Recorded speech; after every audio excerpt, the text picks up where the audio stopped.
Wrapped up nice and warm again this morning.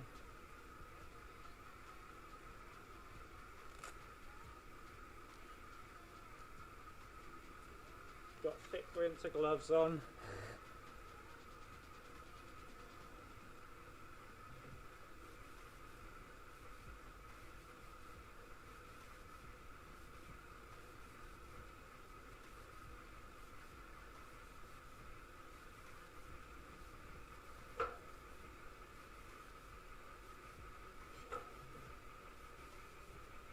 Got my Lincoln Grand Prix. Garage is minus 200. It is. Look at these big old gloves.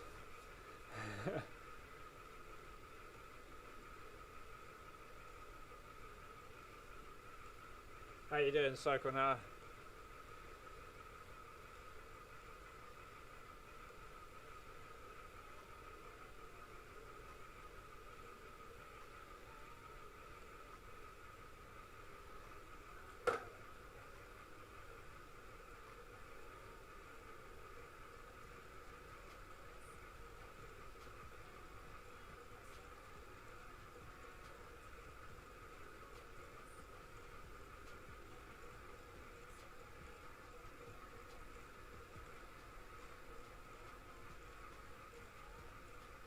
Yeah, I'm good, thanks. I gave you a shout out in the race stream yesterday when I did the transition. Are you at home? Are you doing school online today? 172 seconds. Yeah. Channel's been popping off a little bit recently, which is good. I uploaded one video that went a bit mental, and since then it's just sort of, or like, a few of my videos are getting quite a fair few views. Your knee, what have you done? Did you have a tumble? I think I remember your vlog.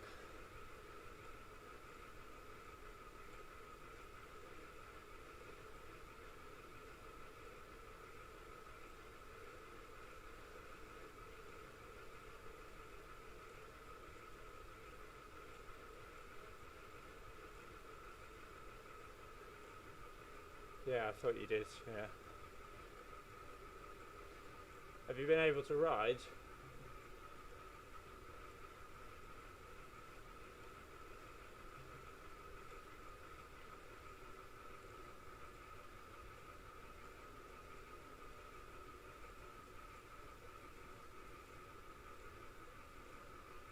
$12k views. What, is that how much I've had? Is it on Social Blade?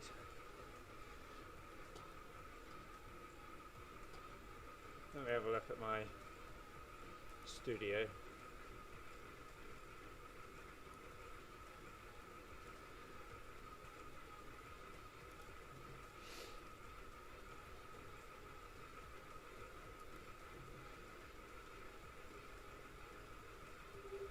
Oh yeah, that one video, yeah. I know. It's stupid, isn't it? I don't know what happened with it.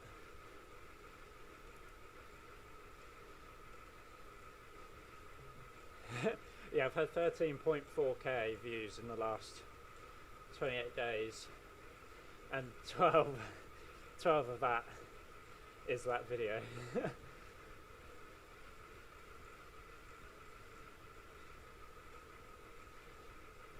To be fair, I've nearly doubled my subscribers in the last 28 days as well. So thank you very much, everyone. Is that about your name change, or are you not doing that yet?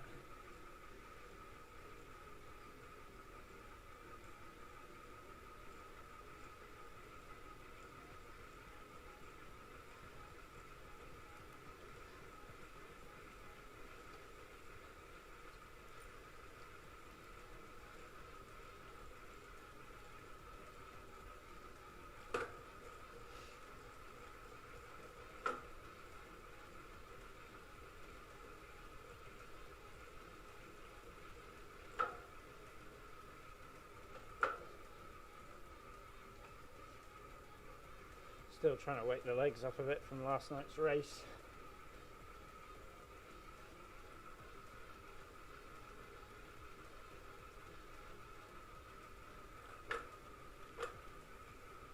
...2021 bike. Oh, cool. Yeah, half of them wouldn't have seen it then, would they? Well, I haven't seen it, so yeah, that'll be good.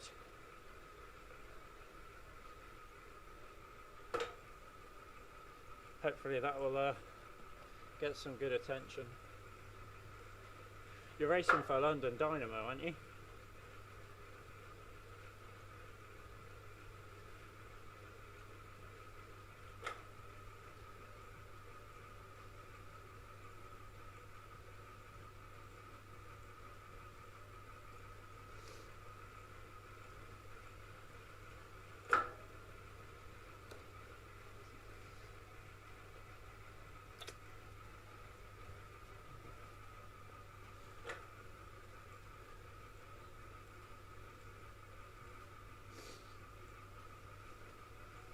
Alright, yeah. Still in pain though. A few days off won't do any harm.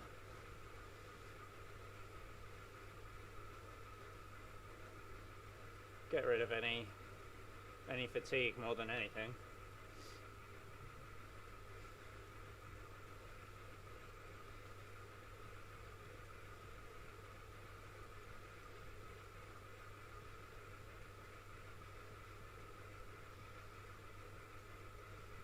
Is it just a local club, or do they support like young riders, or what sort of club is it, or team?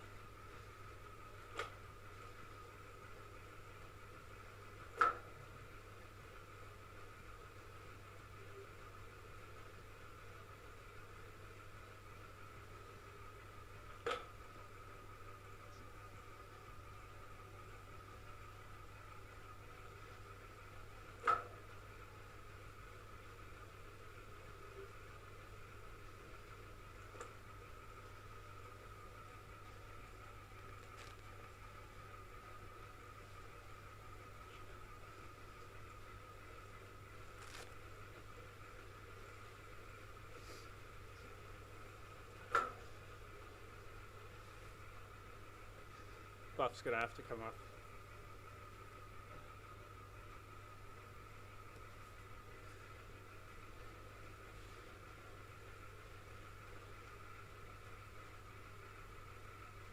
Earphones back on.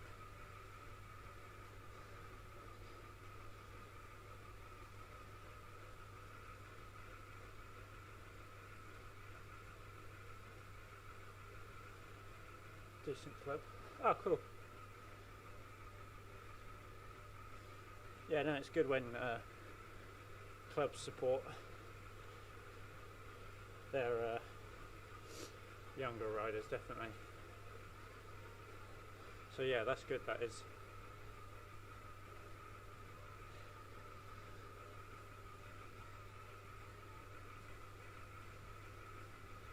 Yeah, you got a few friends in it as well, haven't you? A few of your friends are riding for them as well, by the looks of it.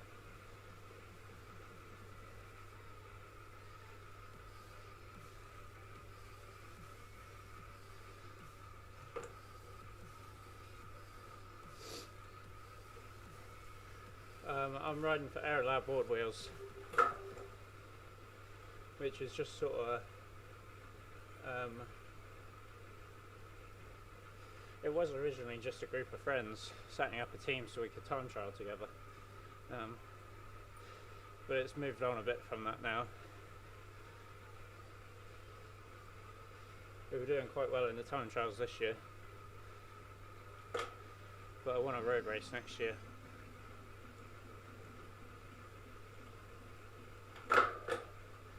I wanted to road race this year, but sort of other things got in the way, shall we say.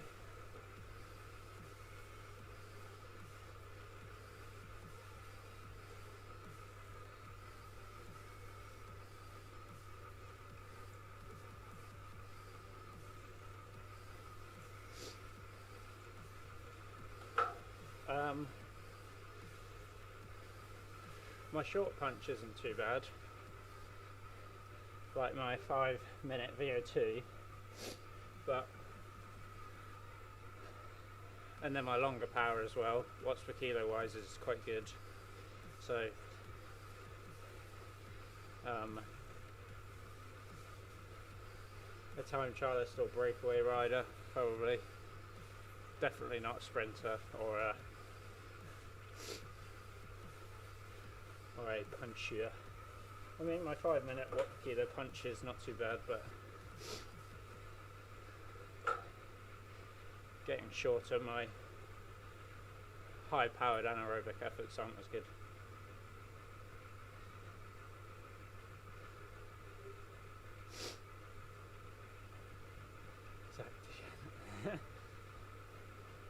Yeah, but he's got raw power, whereas I only really have watts per kilo. I'm too light.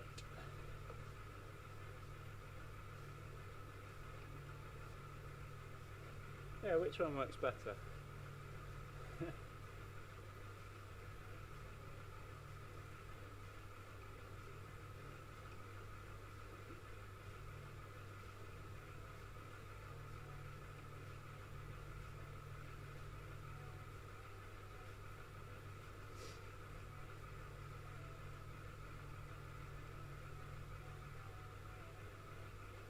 What about yourself, Psychonatter? What do you think your best qualities are?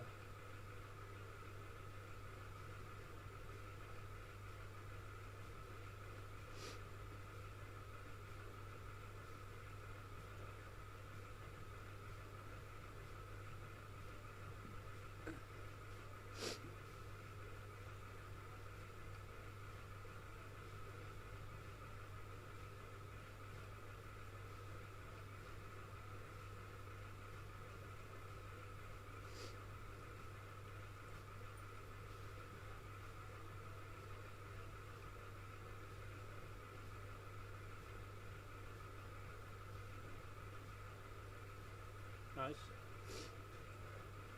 What, sprints? Or sort of like 30 seconds to a minute?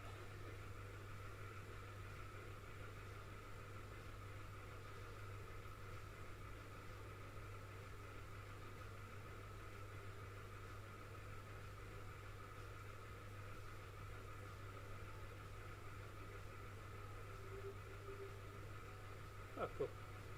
Well, yeah, if one's going to suit you, the other's probably going to suit you, isn't it?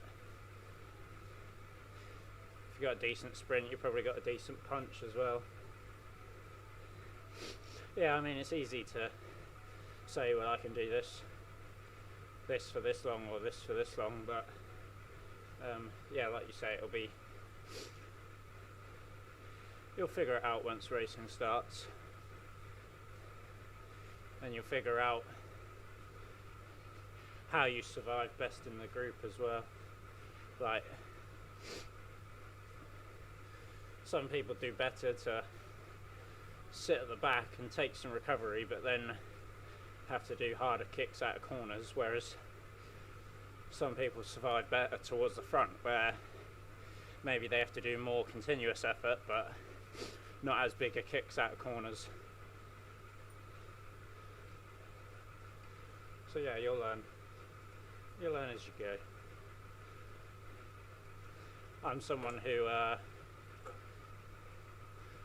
prefer to sort of stay in the mix a bit and maybe do a few more prolonged efforts, but not as kick as hard when sort of moves go, because you're already towards the front. Hi Emma, yeah, nice to see you as well. Thank you very much for joining. Just a steady one this morning.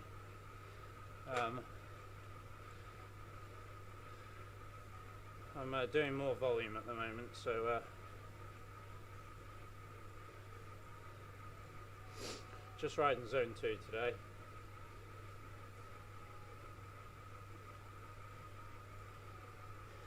Just one more of those Tuesday night races, and then I'll be doing no racing for the next sort of 4 weeks probably, so the volume will be jumping up, so that coincides with no racing, which works out quite well. Yeah, it was good cycling. I managed to get 5th. It was a sprint finish as well, so uphill sprint. It was Harrogate World's course, so yeah, I was happy with it. I was really happy actually. Probably one of my best sort of sprint finishes, shall I say, recently. Hi Phil, morning, how you doing this morning? You at work? Or working from home? Morning Craig. Yorkshire is definitely pain. It's just relentless. Well, I say relentless. It's not on the gas all the time, but when it's on the gas, it's on the gas. You get a bit of recovery, but some of the drags, I mean, especially that one after the finish line, then that long straight, that's just never ending. Oh yes, I remember you saying. How long have you got planned this morning? I remember you saying, Phil, because you sometimes get some more hours in on a Wednesday, don't you?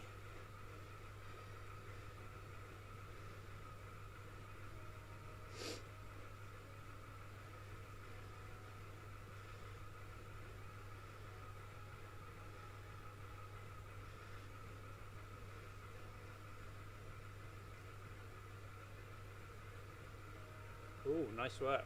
4 hours, same here. Although you got an early start on me. Got a much earlier start on me. I was hoping to get an early start, but had a little bit of a lay-in. I got work at 3 today, so I needed to be done by 1, and I sort of pushed that as late as possible really in the end. If I'm on by 9, I'll be done by 1. Then I'll get to watch the World Champs as well. Is that on at 1:45? Or is it 2:45? Because if it's 2:45 I won't be able to watch it, unfortunately. I'll be driving. And then I'll be at work. 1:45 would be perfect. 2 PM start. Who's first, men or women?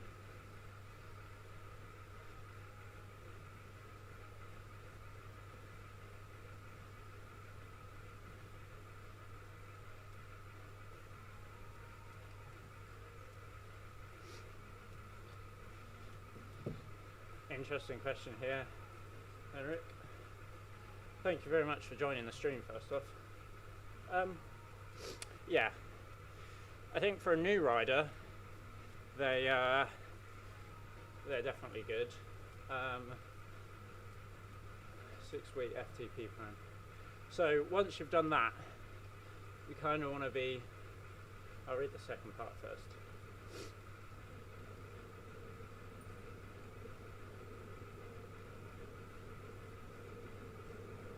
Thank you very much for the kind words, Henrik. If you're new to cycling, now that you've got that, yeah, I am Craig.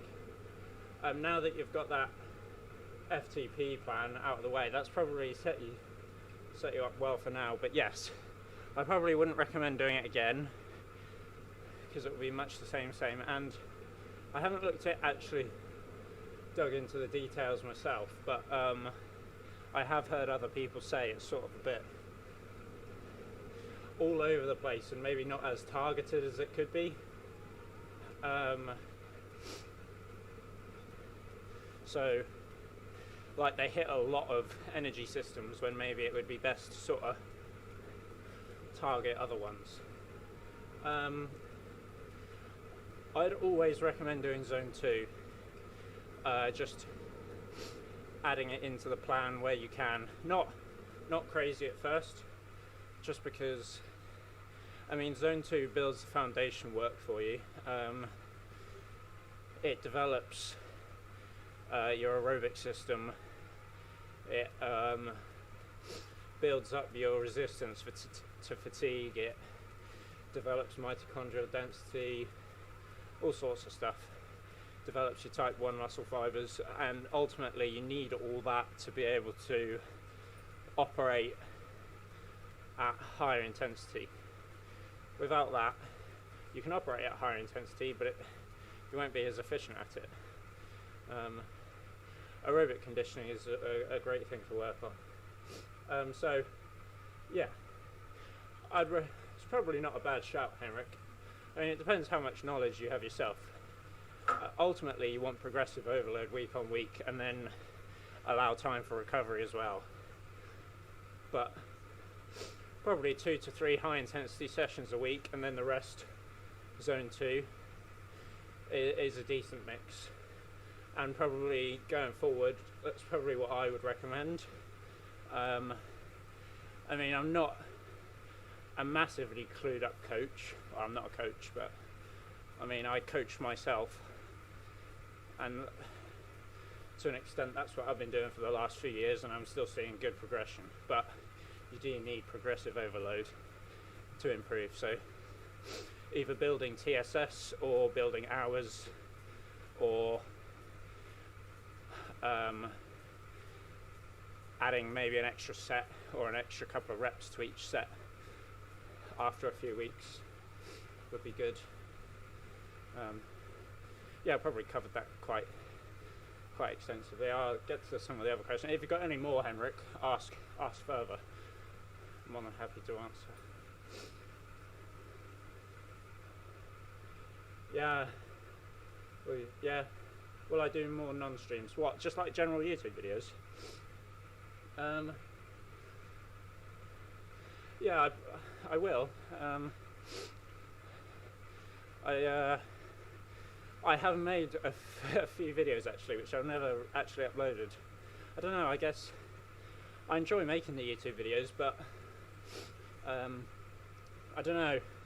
I did a lot of video editing when I was younger, and I always try and like sort of maybe put more work into them than is necessary, and then I end up not being happy with them and then not uploading them, if you understand what I mean. Like, I kind of only want to upload videos that I'm really happy with, and that ends up not being a lot of them. I mean, some of them I'm not so bothered about, like just the little ones like that 5-year progression video. Like, that was just a quick easy one and didn't, but like my training videos, or like I did a big roundup video of the Zwift Academy, and it ended up being like half an hour long. And like, I mean, other people like Vegan Cyclist, he's uploaded a video that long, but he's got a lot of followers, he's got people who are interested in that sort of stuff, whereas I feel like if I put out a half an hour video, it might just, I don't know, get a bit boring, or people might not watch the whole thing, if you understand what I mean. Right. So yeah. Well, it would be cool to see some outdoor stuff. Well, I mean, if that's what people are interested in, I mean, my outdoor stuff gets views, but I seem to like my Tuesday night races. That's when everyone tunes in. Like I think I had 25 people tune in last night.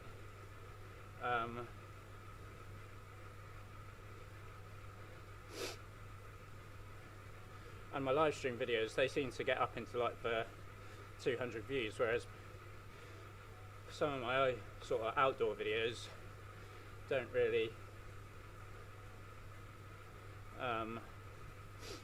take off as much. Yeah, I think I'll carry on with sort of more streaming. But see, I enjoy the streaming, like I enjoy the chatting like this. But yeah, I might do some more outdoor videos.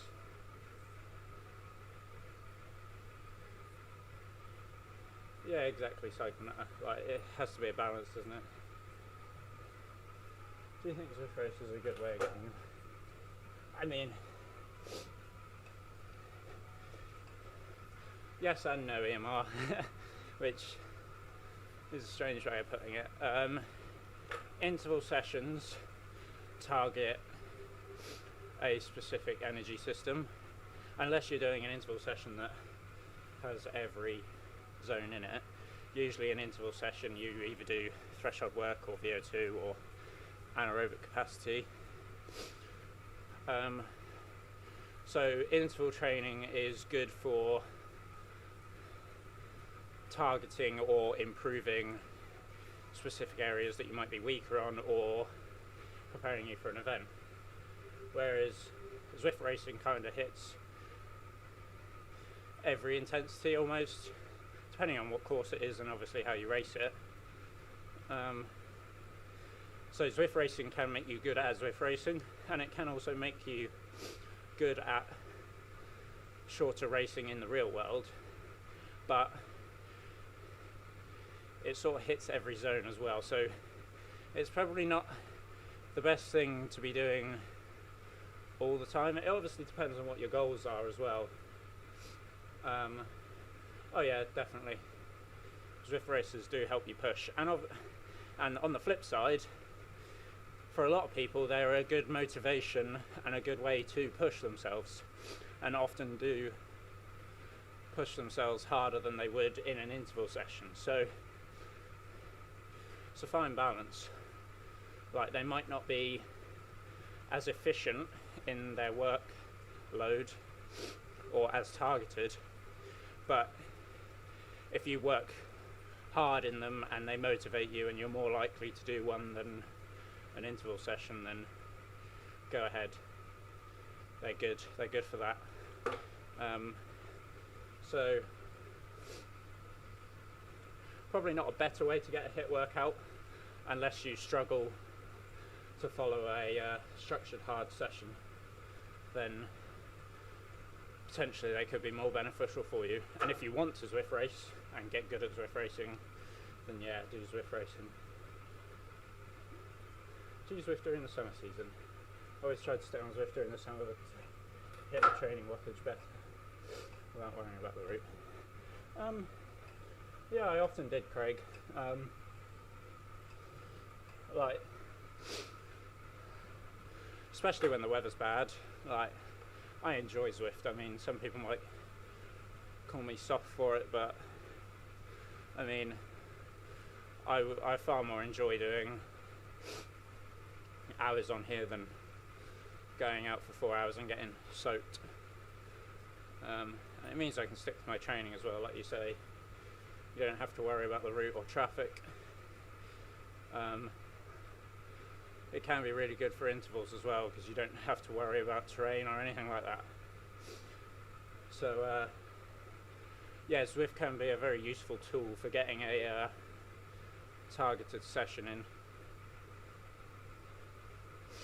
Yeah, definitely. I used to do a lot of my 30-15s in the summer on it, so just because I didn't have to worry about traffic, the road, or anything else.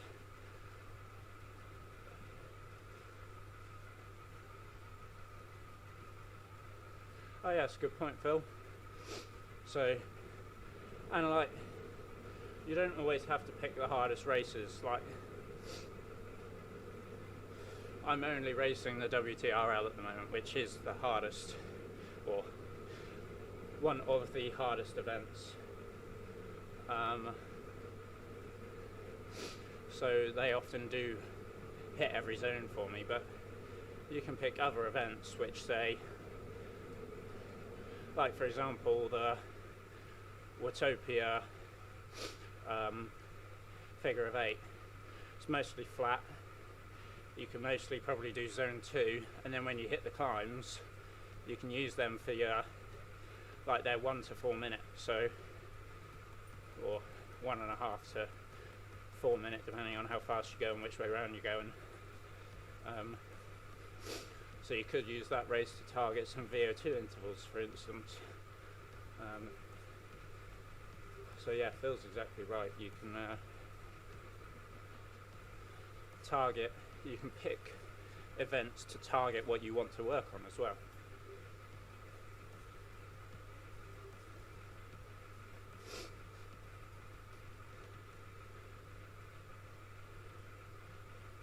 Yeah, cycle that. I do. Sometimes I find that, sometimes I don't. Most of the time, outside rides do go quicker. But like when I'm on Zwift, I sometimes watch movies as well, or chat to other people, and to be honest, they can, if you're mentally stimulated, they can sort of go along quite quick as well. How long am I zone 2 roads? They vary day to day, Henrik, and week to week, so I'm building them up at the moment. So like past few weeks, or say 3 weeks ago, they were like maybe 2 or 3 hours at most, whereas now they're getting up to 4 or 5, and then in a month's time they're up in the 6s. But I'm used to that sort of workload. I've been doing 20-25 hour weeks in the summer, so I wouldn't say jump straight into 4 or 5 hour rides if you're not used to them. Well, you can do them once a week, but I got 4 hours today, 4 hours tomorrow, then 4 hours Saturday, and 5 hours Sunday. So I got a bigger week this week.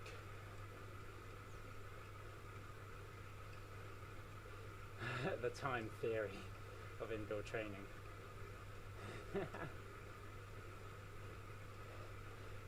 It bends the... Well, Phil's your man to ask about that.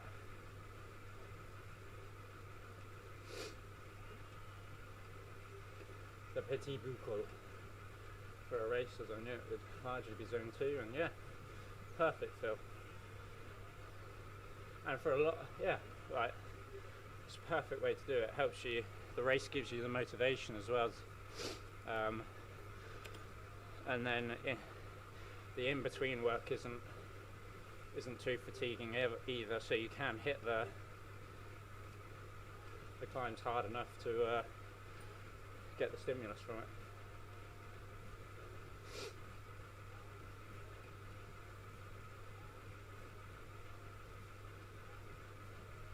Oh yeah, Craig, the amount of people riding on the turbo now is far greater than it was, and the amount of people that have knowledge of power as well,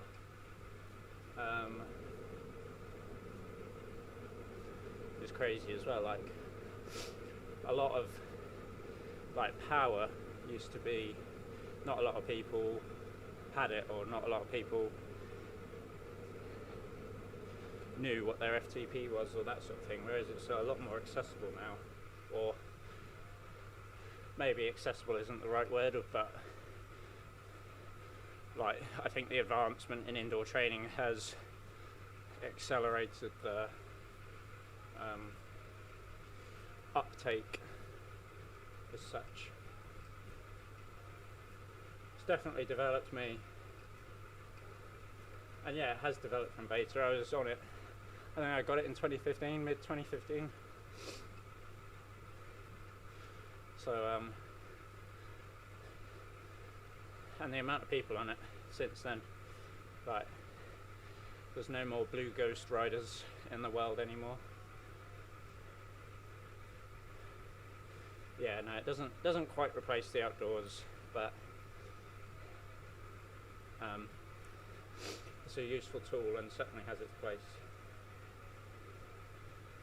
Alright, yeah. Yeah, watching movies helps. Listening to music, chatting, all helps with that sort of thing. Helps it go along. If I had 3 slots of about 45 minutes to an hour, Do you have time to ride at the weekend, Cycle? Or is it just those 3 slots?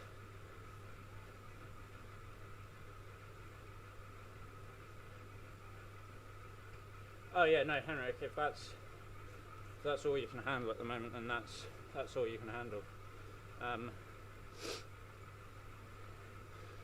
Like, I mean, 5 years ago I was training 8 hours a week. 6 years, 4 years ago I was training maybe 10 hours a week.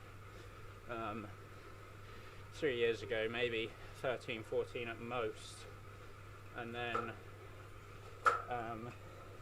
last year I pushed up into the 20 for a few weeks, but this year is, so I've had, like, it's not like I've just done this in the last year. It does take a long time to build it up without overtraining. I mean, there are people who can do it quicker. I mean, I may have been able to do it quicker, but I didn't sort of chase it at the time.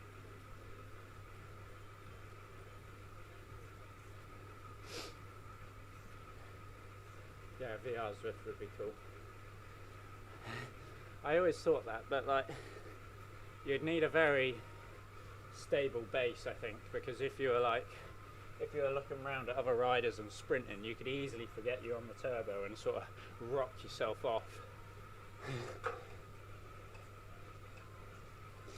Well, I reckon you could.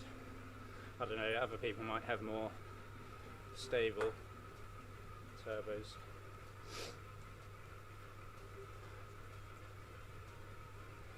Sorry, yeah, I was in 3 Monday to Friday. If you've got time to ride at the weekend, and then but only limited time during the week, I'd probably do some 2 to 3 hit sessions. Maybe not 3 high intensity sessions every week, but maybe do like 3, then 2, then 2, and then maybe have a week where you don't do any, and then have a week where you do 3 again, and then 2, and then 2. And then one of those sessions can just be zone 2. There's nothing wrong with getting an extra hour of zone 2 in. Just because you have got limited time to train doesn't mean you should smash yourself all the time.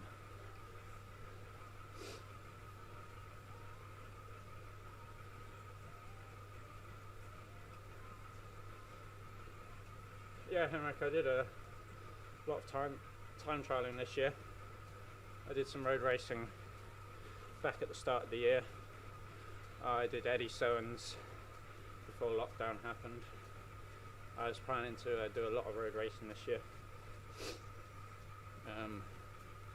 I did a lot of mountain biking when I was a youth and juvenile, and then a bit under 23 as well. Raced the mountain bike national series. I've only transitioned to road recently though, but yeah, I did the national 10, 25 and circuit this year. I think I got top 20 or top 30 in most of them. So, but I mean, they're national events and I'm only a little person. I mean, I'm only 60 kilos, so time trialing's not maybe best suited to me, but yeah, I was pretty happy with them. Got some things to work on though for time trialing, definitely. Just spending more time on the TT bike, to be honest, would help. But if road racing is coming back next year, I'm not sure how much TTing I'll be doing. 5 to 7 hours a week, yeah, it's good. It's decent. I mean, that's what I did for a long time, and to be honest, especially when you're new, you'll see a lot of progression even without upping the hours. And to an extent, you kind of want to leave that building room as well. Like, you don't want to jump straight into big long hours, because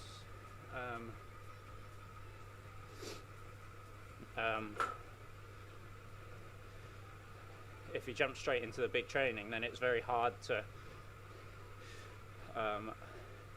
overload from there or build more on without sort of running out of time. Like,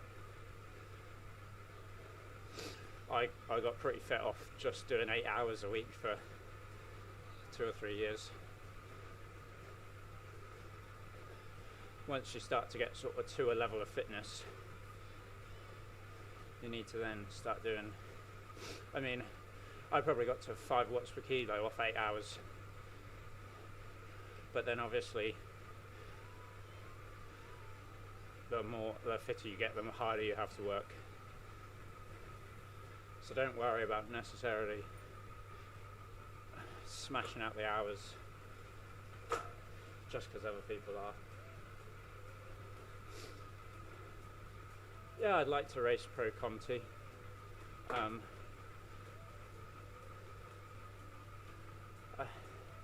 in a tough sort of decision making time because I really want to race sort of Pro Conti and even further if I can, but yeah, like, it's difficult because I don't feel like I want to toot my own horn as such, but like,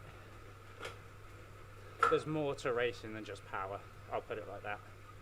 Just because I might have some decent numbers doesn't mean I can mix it with the best on the road. Oh, awesome, Phil. Like, there's so much more that goes into it, and I haven't done a lot of it, so I mean, I did some road racing last year, and like, I did some Cat 3 and 3.4s and 2.34s, and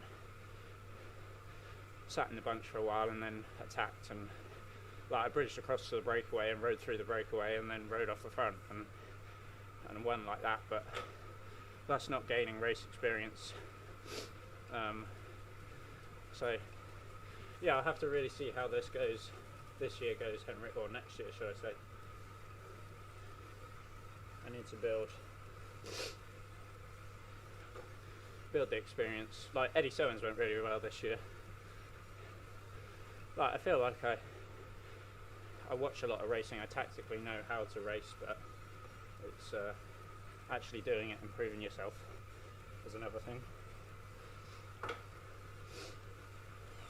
When you say road racing, do you also mean crits? Yeah, I mean crits as well. But ultimately, yeah, like proper big road races, like 3, 4 hours, 5 hours long. I feel like that's when I would do a lot better as well. But I did a lot of work on my aerobic conditioning this year. Like, I was doing 5 hours back to back 3 to 4 days in a row, so because that was what I was planning to do, road race, longer races. And that's the other thing, like, you can be a good Zwift racer, but it doesn't mean you're a good road racer. I mean, last night's Zwift race was 30 minutes, so you've got to be able to do that power after 4 hours.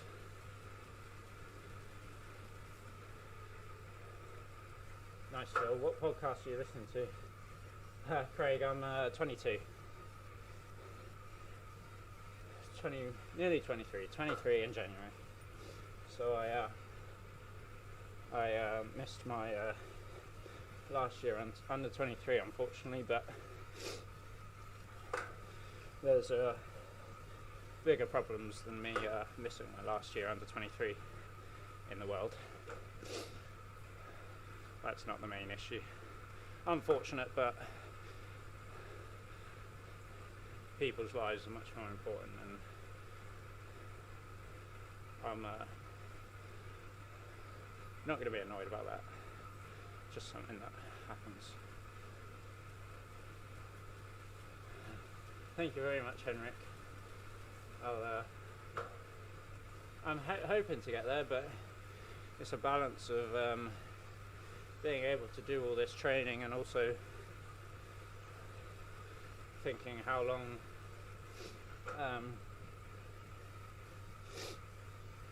can I carry on sort of training full time, because I'm only working part time at the moment and I don't want to do that forever. And even if I was to get to pro Conti level, like, I'd still probably have to work part time and not earn very much money, and I don't know how long I want to, or not how long I want to do that for, but how long I can do that for. Because obviously I've got a degree and a master's as well, so it's a balance of doing what I enjoy, like cycling, but also getting on with my career as well. Like, when do you pull the plug and say, no, I need to get a house, and like, yeah, if you understand what I'm trying to say.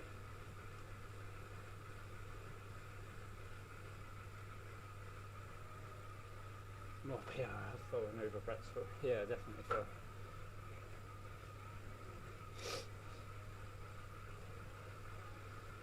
I am 21st of January, so I can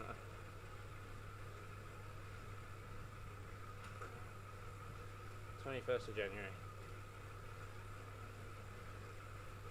Are you 15th of January?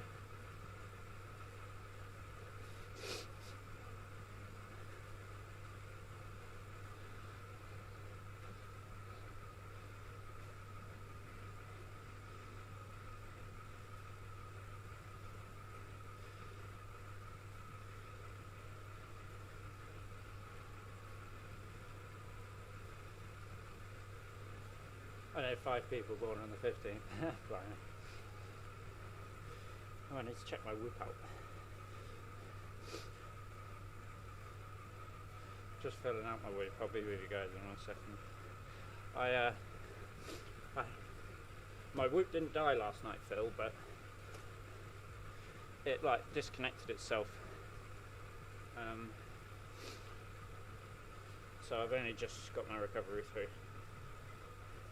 Maybe the app, maybe my phone just turned the app off in the background.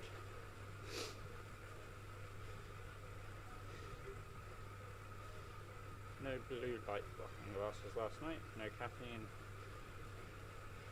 did not wear earplugs, did I hydrate? Yes, I had food after my race at about 9.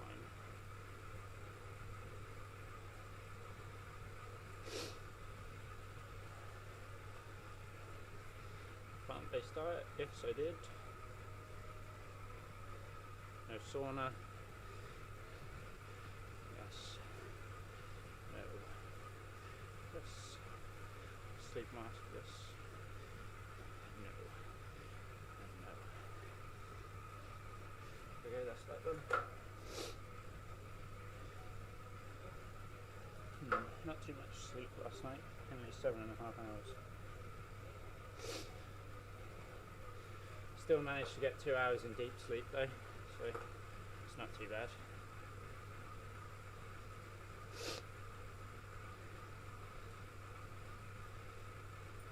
Oh blimey, resting heart rate was high last night. But yeah.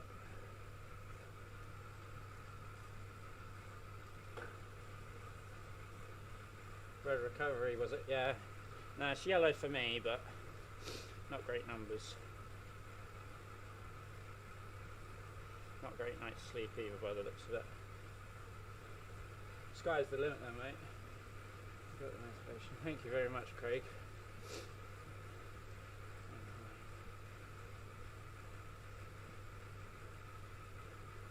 Yeah, thank you very much, Craig. I really appreciate that. Now I'm trying as hard as I can. Gonna have a big winter this year. Sensibly but ambitious training. Basically to try and give myself a launch pad to get fit and race on for next year. Thank you very much, Craig. I appreciate it.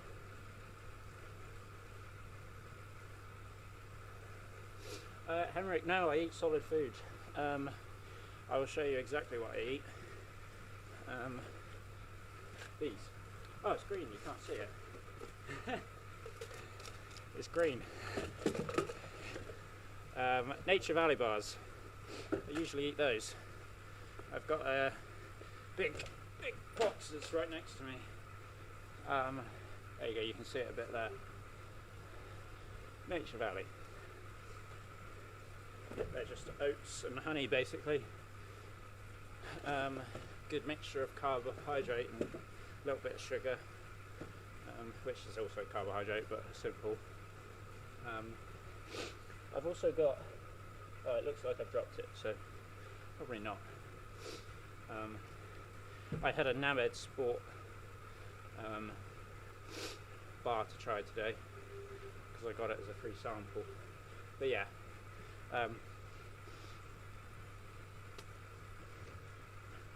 just water in the bottles today as well. But no, solid food. I'll occasionally have a gel. Like I got gels with me as well. Got a box of gels beside me. Everything's handily on hand. I mean, this one's nearly empty, but box of gels there. Got water there, food there. Hopefully I won't bonk with nearly 50 bars of Nature Valley. But as the volume picks up, as I do more, I will start putting carbohydrate in my bottles, just because I'll be burning that many more calories. Just having some in the water helps you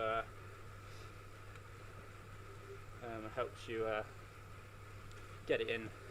I tend to eat one of these every hour, one an hour. Like when I go riding with my brother, he doesn't eat as much as me, but I seem to need it. Everyone's different. So I find though if I eat more during the ride, I then don't get back and gorge on everything. Like if I sufficiently fuel through the ride, I'm not going to get back and stuff my face. So one last evening race next week, and then I'll knock that on the head. Are you stopping racing over Christmas as well, Phil? Racing. Ah, cycle nutter. You are a nutter. The racing's keeping you up at night. Cliff bars and bananas. Yeah, I sometimes have bananas as well, to be fair. I tend to prefer to eat the bananas earlier on, especially if I've got them in my pocket, because they tend to go a bit brown or black if you've had them pressing against your back for a while. Why did I just hear water in the bottles? Probably water in the bottles. Just water in the bottles today.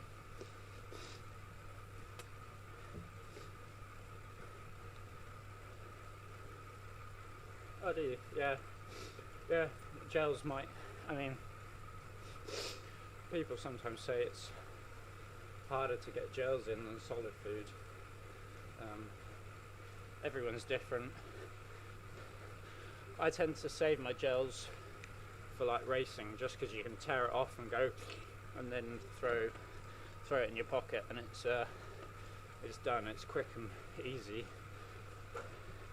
Whereas like undoing this and munching on it during a race is a bit harder. But yeah, I definitely should have more electrolyte drinks, especially when indoors. Oh, is that Martin Laverick? It is. He won the Zwift Academy a few years ago, I think. I'm pretty sure that's him. He's wearing the Academy kit, so I would imagine it is. Yeah, I'm pretty sure he won the Zwift Academy back in 2018.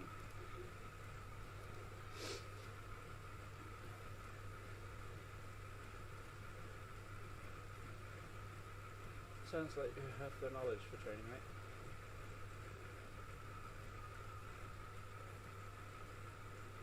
Oh yeah, Craig, I use Training Peaks. That's how I track absolutely everything. Yeah, I'm on Training Peaks. I plan all my training weeks in advance. And also use the ATP tool as well in there. So I used to come back from 50-60k rides and hail the fridge. Yeah, I did as well. When I was younger, I mean, it's not a bad thing when you're young, cycling at get all the food in your body needs. And then throw it in your pocket. Cheeky save. No, I always try to keep stuff on me.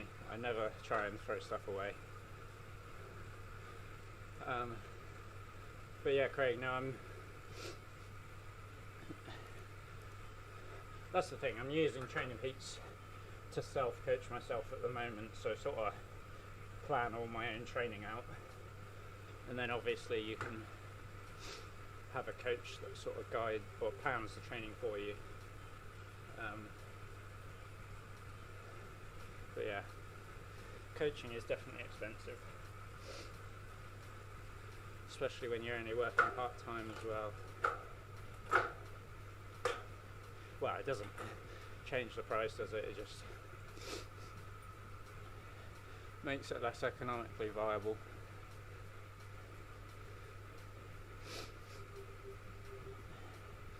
But yeah, coach is something I've definitely thought about, but as yet I haven't hit a plateau and I'm not doing too bad by myself. So, but I think maybe for racing this year I'm exploring that option. I mean, I have had a few consultation sessions with coaches just where we talk through sort of just like one-off things, and like I'm generally doing the right thing. It's just sort of maybe a bit more help maybe coming into race season, maybe to sharpen me up a bit or to work on things that I'm weaker at might help. Thanks for the follow, Henrik. Appreciate that.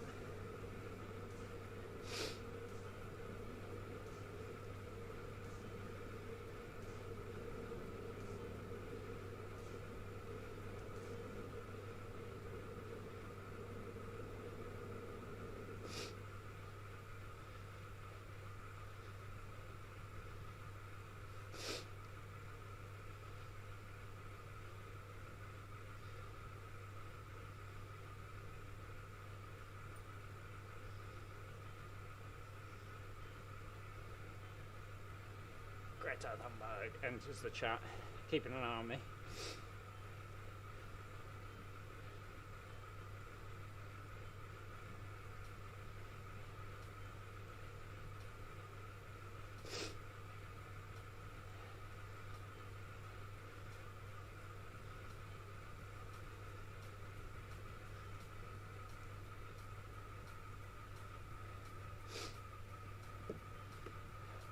Yeah, hour in, I think I'll have my first bar now. Keep me ticking over.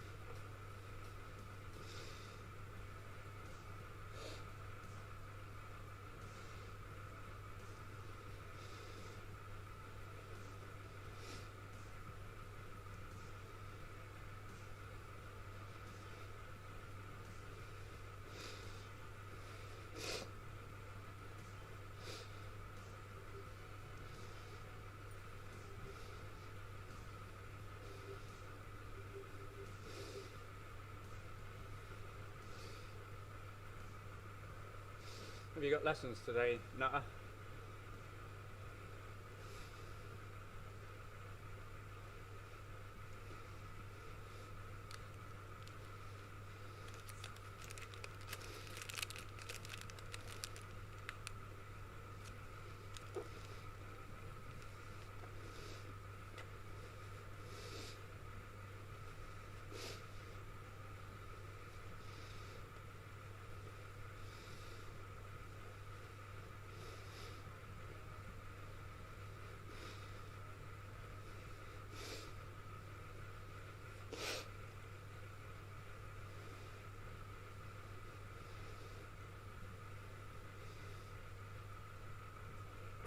Any geography today?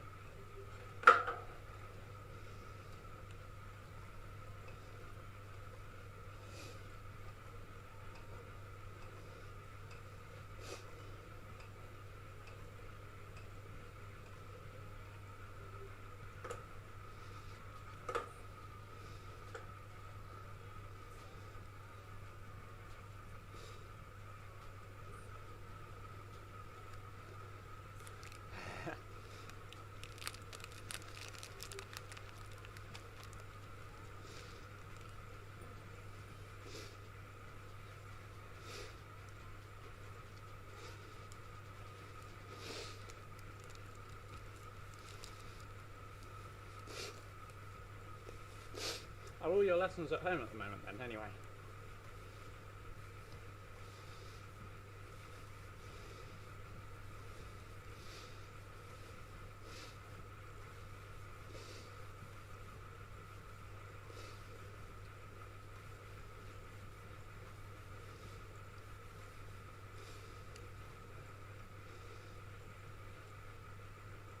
No, I go to work. I just work in a pub, just behind the bar.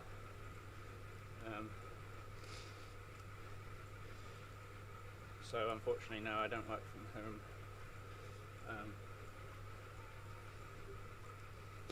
So I'll be on my feet all for the rest of the day now, which is probably not ideal for recovery, but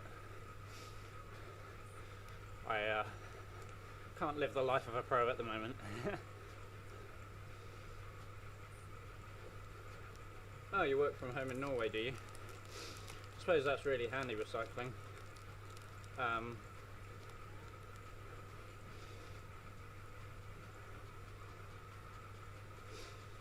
Yeah, pubs are open now.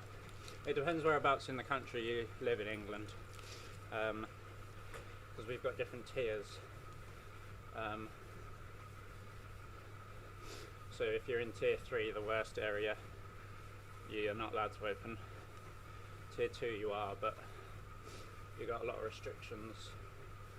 And then tier 1, you can pretty much open as normal, but just with the sort of national guidelines. So I'm in tier 2 at the moment. Most of the country's in tier 2, to be honest. How are you guys in Norway though?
Yeah, that's fair enough.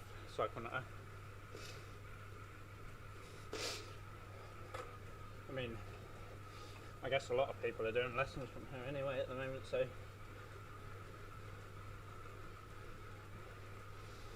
as long as you're still learning.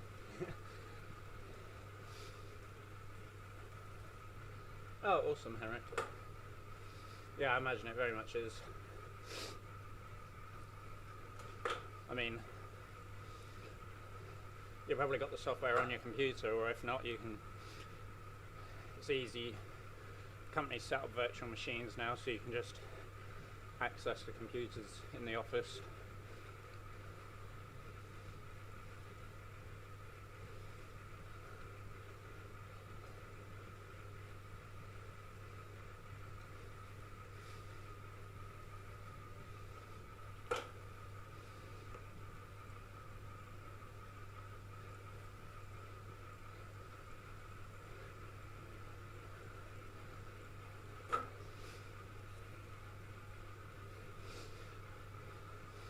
Yeah, I think a lot of places had it bad earlier in the year, but sort of have it worse now almost.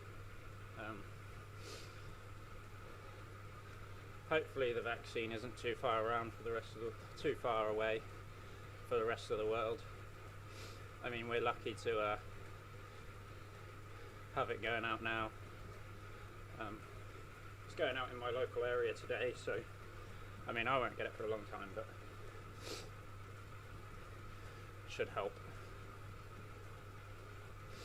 Yeah, virtual machine. That was how I did a lot of my uni dissertation towards the end. Well, I hope it does. I hope you getting some sort of knowledge from it.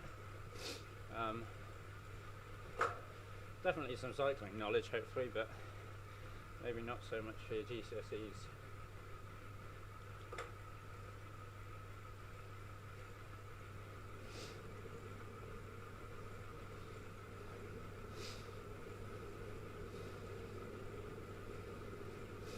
Yeah, hopefully it will work, and hopefully it will help cut down transmission as well.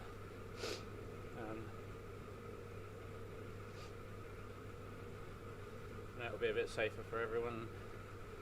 Hopefully by the middle of next year, there'll be some normality, maybe not in every country.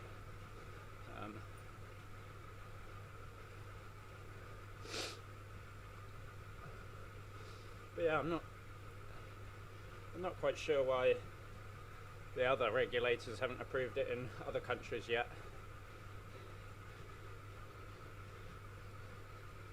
Because, I mean, obviously they have different workflows, but if one regulator sort of has approved it, you would have thought the others would have done it pretty soon after, but we'll have to wait and see. Different countries might have different policies or different sort of standards as well.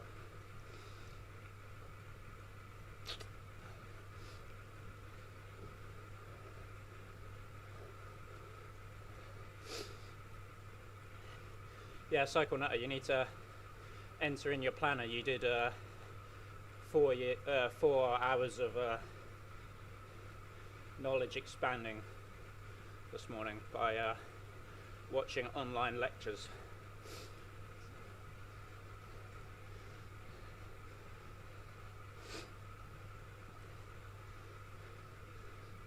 Oh, a wider reading topic outside the school syllabus.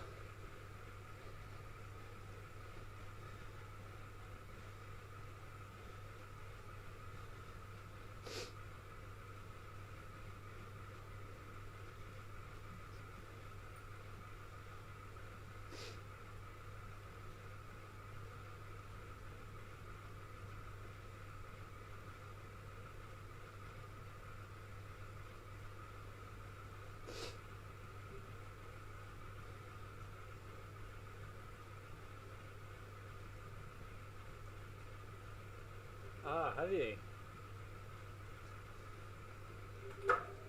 Matt Heyman. Oh, he was in there the other day as well, was he?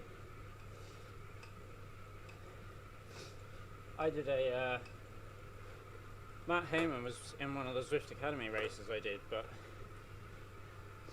I don't know what happened to him, but he's a regular Zwifter and has been a long time Zwifter.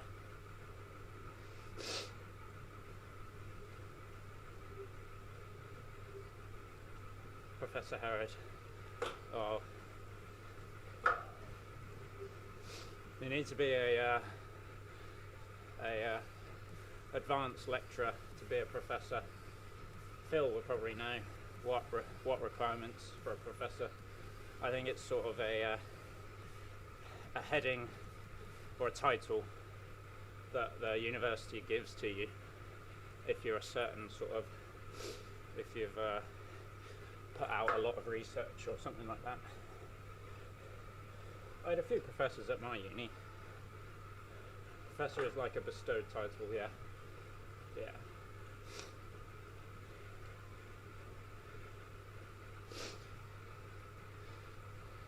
one of the professors at my uni was sort of one of the did a lot of the founding work in the field. Had written a lot of textbooks and that sort of thing. Just a humble doctor. I'm not even a doctor, just a, well, I don't know if you'd even yet sir can be the title for a below average teacher. Yeah.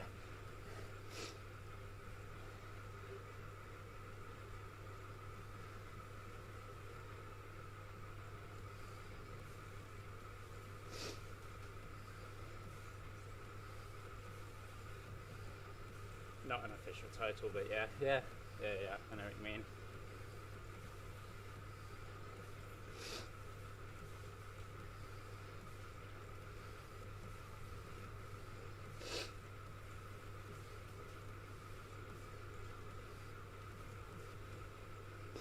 I saw Brian Cox on the news this morning, Phil, talking about astronomy, there we go. Because there's a new area in the Yorkshire Dales or something about a designated dark sky zone, I think.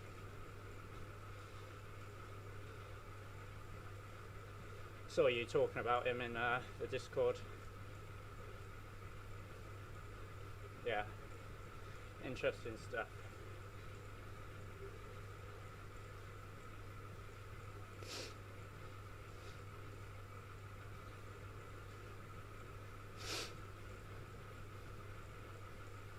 He's a professor, isn't he?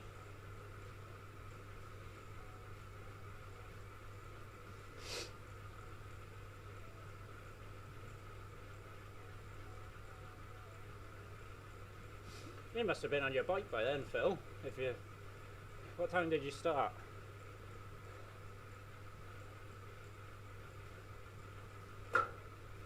Oh, ask Phil.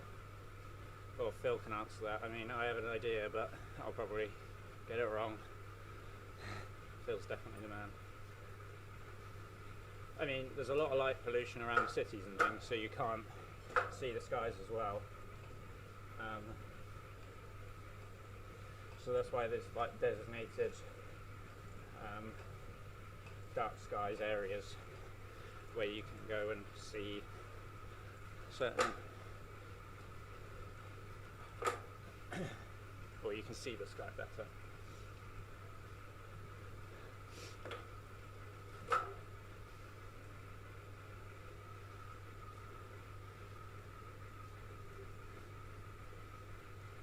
He was on the news about 8:30, wasn't he? Or was he just before 8? I certainly will, Angus. I still need to check. Phil has informed me that it starts at 2. I plan to watch the men and the women. But I've got work at 3, so I think I might miss it, unfortunately. Let's have a look. I'll just go on Eurosport.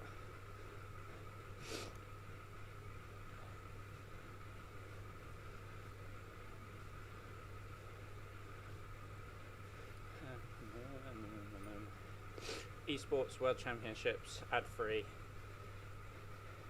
2 till 4.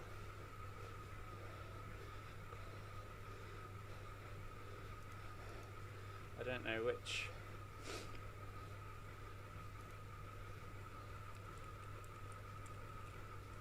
But yeah, I want to watch them. Whether I will be able to or not is another thing. I will be getting ready / travelling / at work between 2 and 4.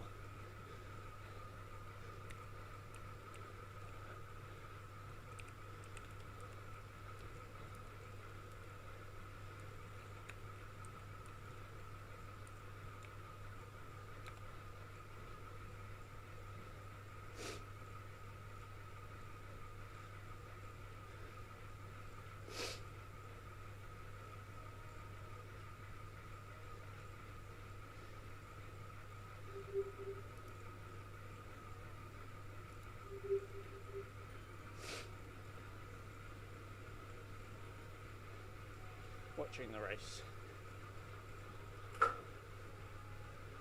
The races kick off at 2 p.m. GMT. Maybe the men and the women race at the same time. I don't know, although that would be a bit silly. Maybe they have slightly delayed starts.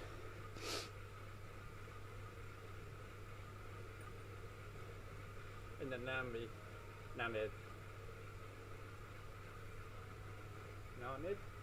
I can't read that much. That monitor's crap. The Namib Desert. One of the lowest amounts of light pollution in the world. Oh, awesome.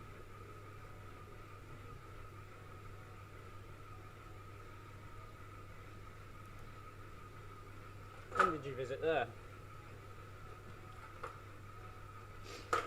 This was a question I wondered. Do you reckon the winner or the pros will break the 120 mark on the hilly column? I think so with a group. I mean, I watched a preview race that Ed Laverack commentated over a few weeks back, and I think Holden Camus did like a 126, but obviously that was at the end of the race. But I've seen some people do a 122, 121 maybe, and I've done a 124 I think, or a 126, I can't remember.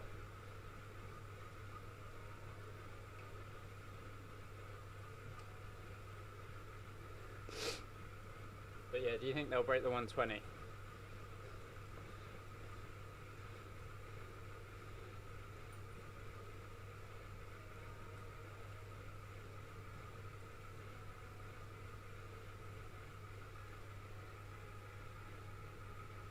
Oh my, 8,000 euros for the winner.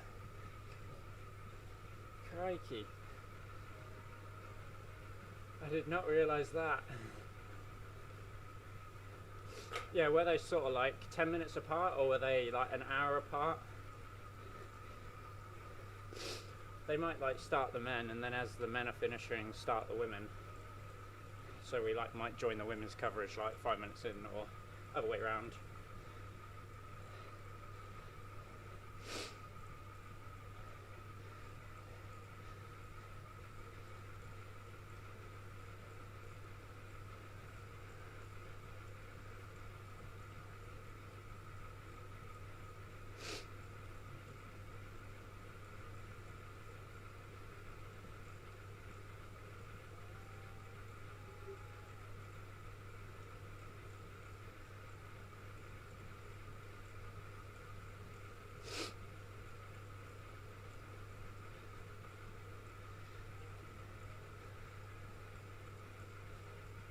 Check the start list again.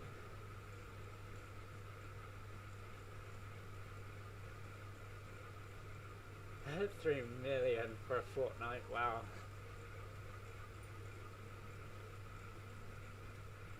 Yeah, it does, yeah. Yeah. I think Taylor said they give like 5 or 10% to the soigneurs.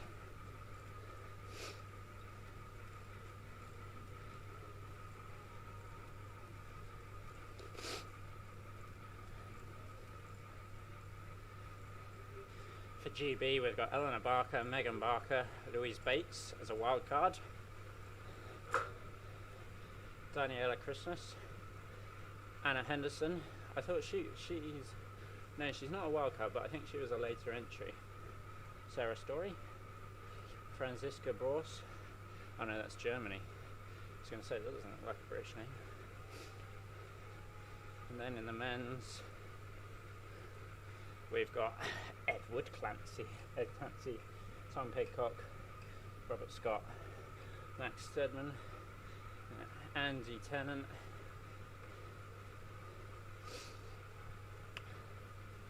be interested to see how Max Stedman goes. Pidcock's the one to watch for GB, I think.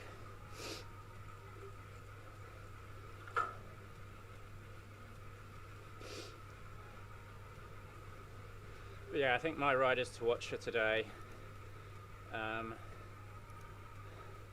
Holden Camus, Leo.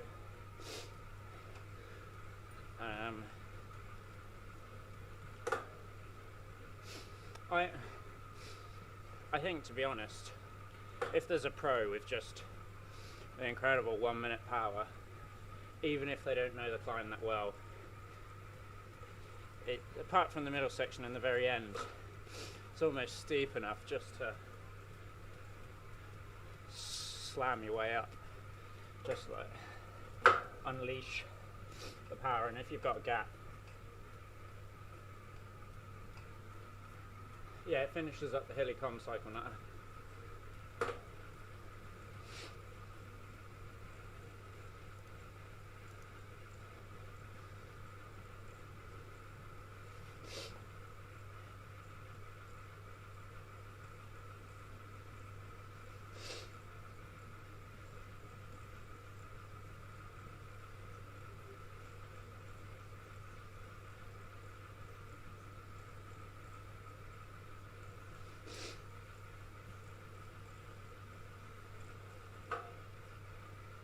Who, Henrik? What, Pigcock?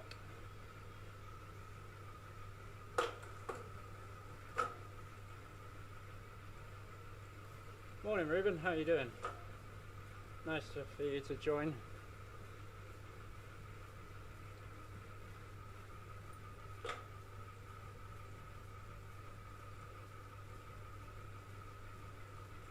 Pro rider Ed Wassenhagen. Yeah. Eddie B is. Oh, you mean you don't think he's that experienced? I've seen him on Zwift a bit. I don't know how much racing he's done though.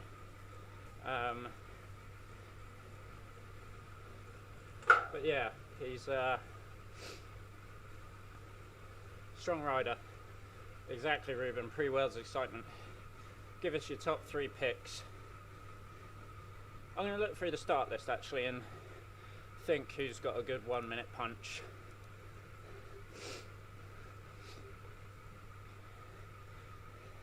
I mean, we've got to give a shout out to Krzysztof Merglinski as well. I mean, raced against him a lot this year, so rooting for Merglinski.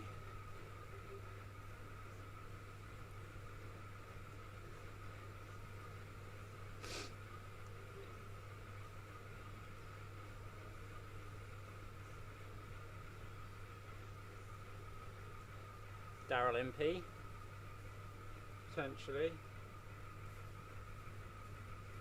Oh, there will be some Dutch races, will there? It's interesting. Brian Hodges has made it in. I knew Holden Camus had. God, the USA have got a big team. They got Tyler and Corey.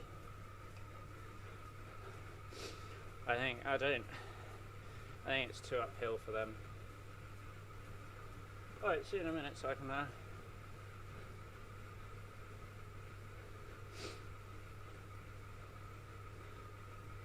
Freddie Ovett, he's going to be a good shout. Thomas again. Ellie Isabet's doing it. Ooh, that'll be interesting. He could be an outsider, dark horse. Well, he's not a dark horse, is he? He's an incredible cyclocross rider. Leon Overhaasen.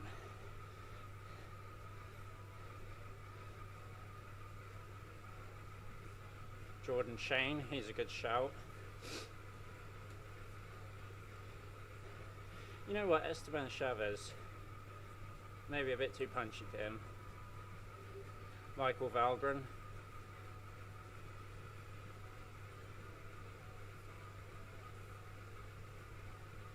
Morning Wilbert, how you doing? We're just chatting about Worlds at the moment, Zwift Worlds that is.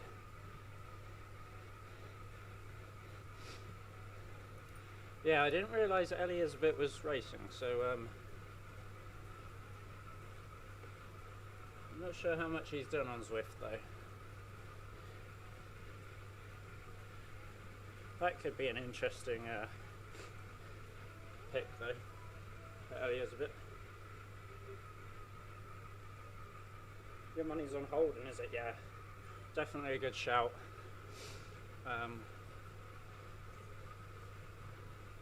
Or Leonel Verhaarsen, yeah. I mean, they're both riders I would definitely... I mean, I said earlier, my picks were Holden Camus, Leonel Verhaarsen and Freddie Overt. And then from the pros, it's probably Pidcock is a bit... I mean, Overt's a pro, sorry.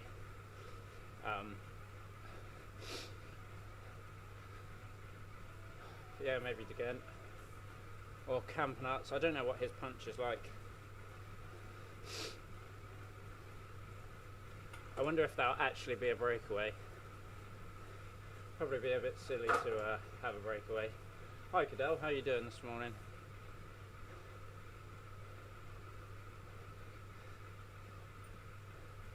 Sanders, yeah, potentially.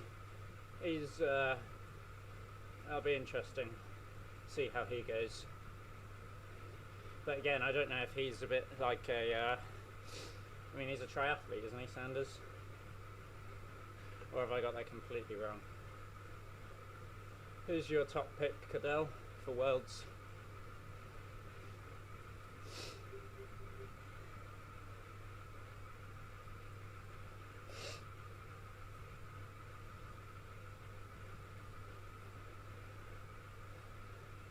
Yeah, he is. Sanders could be a good shout. You might be right.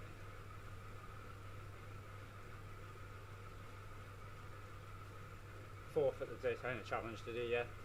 Oh, nice.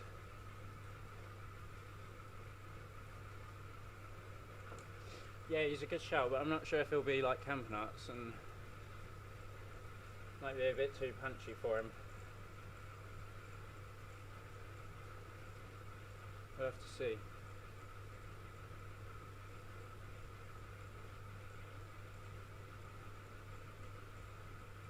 We're back.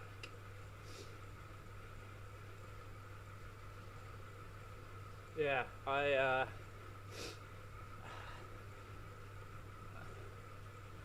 Holden Camus because he follows me. No, he's definitely, he knows the course. He's got one hell of a kick. Even after a climb like that, he can get out that climb. He's strong enough to get out that climb with the front and still kick over 1,000. So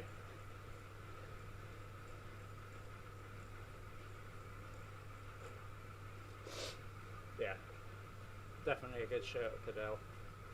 I'm also very interested to see how Elizabeth would go. Not sure how much Zwifting he's done though, so that might sort of limit his potential, as per se.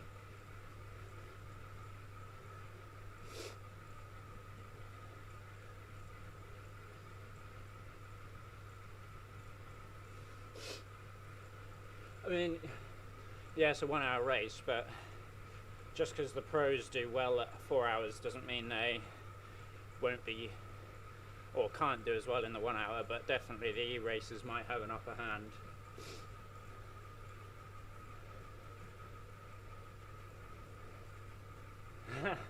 Yeah, Wilbert. Then I'd be in contention. I think I'm ranked 80th at the moment.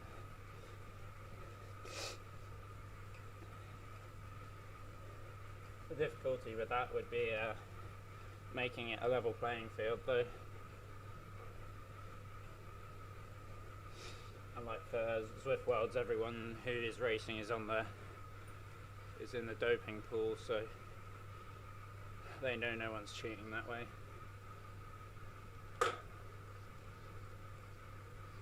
Oh yes, they do, definitely, Ruben. They need to get Holden out. If they need to be pushing 5 watts per kilo or more for the whole thing, and then you might weed out someone like Holden. When I raced him in the Joe Martin, that was an hour and a half, and that was a tough race, and we finished up Richmond, Virginia, and he didn't make it up the final climb with the front few guys, so it is possible to weed him out, but he may have worked on that, so might be harder now. There is a list of riders. I'll put a link in the chat for you.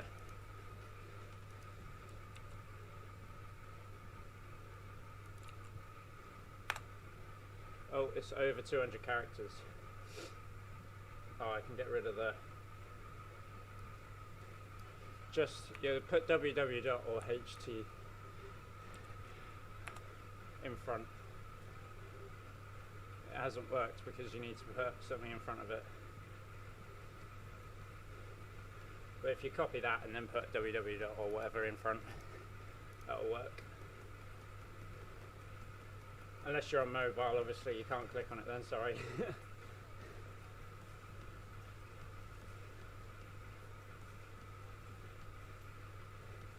Yeah, I really don't see someone with less than 20 Zwift races experience win this. Yeah. It's difficult really, because like, I said that, but then I also thought the climb's almost steep enough that if you can get to the finish and like someone like maybe Isabit or like just punches it right out of the gun and gets a gap, and if their 1 minute power is good enough, they might have the potential to stay away. So you might see just a pro with really good 1 minute power might take it.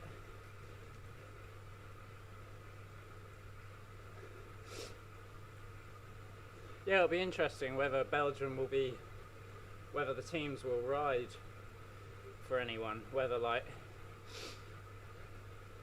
you say, the Belgians like ride and make it hard for everyone, and then Leo, because Leo's got a phenomenal FTP, he'll be absolutely fine with a furious pace.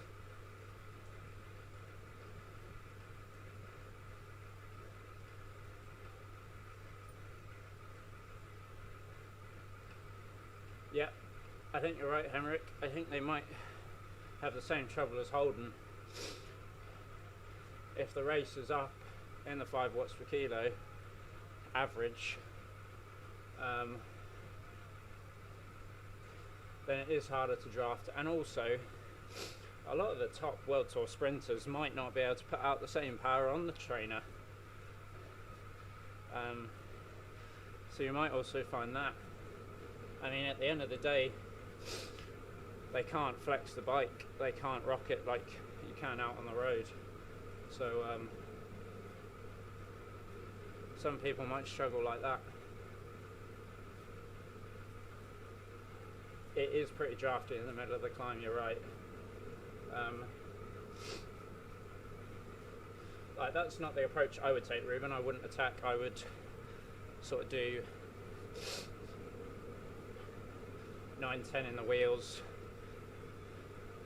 I mean, not that I would win, but and then sit in through the flat, and then you still need to be doing 7-8 on the flat, and then 9-10-11 in the second half, and then if you can punch at 14-15 through the group as it sort of starts to level out. It'll be an exciting watch though, definitely. Yeah, Wilbert, your positioning is key. Like, it could go one or two ways. You have someone go off, and if they've got a strong enough punch, they could stay away, but if the group's moving fast and someone punches out of it,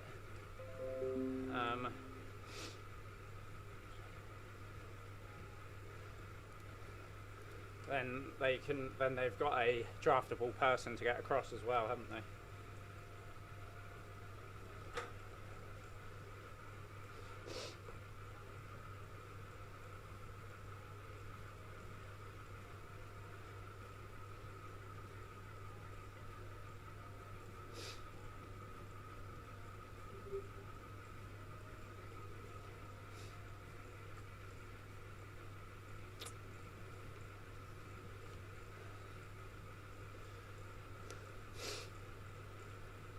That's a shame there's no Dutchmen.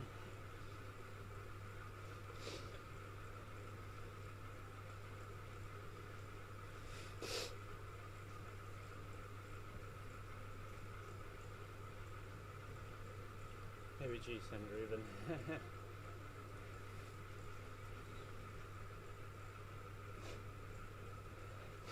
Here's a question for you. If you had to pick some, like, Zwifters, like esports riders, to race, and like say there was an esports nation, or I know that wouldn't happen, but say there was like an esports team, who would you put in it? Excluding the people already picked, like Verhaarsen and Camus and Hodges.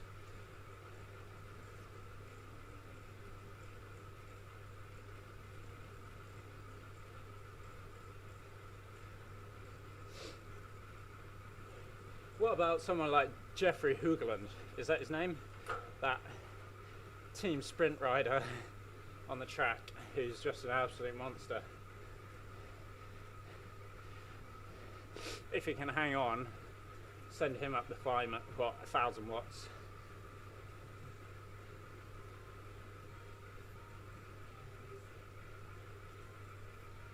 Or is that a silly pick from me?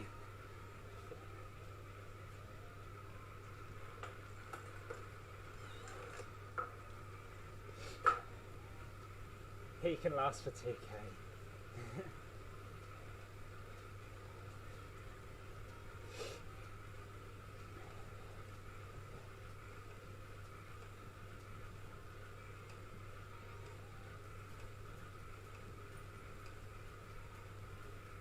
Cam Jeffers, vegan cyclist, and Chris Pritchard.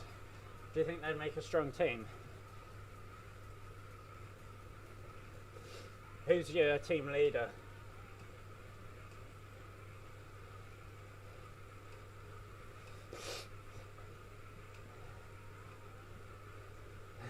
That's a that's a YouTuber team, not a...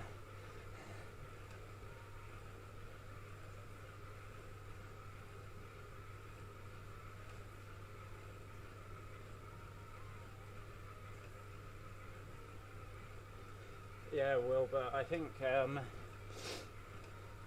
UK anti-doping had British cycling hands tied with that one though. They wouldn't introduce anyone new into the doping pool for it.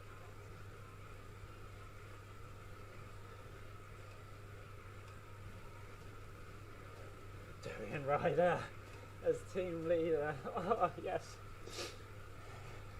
What a team.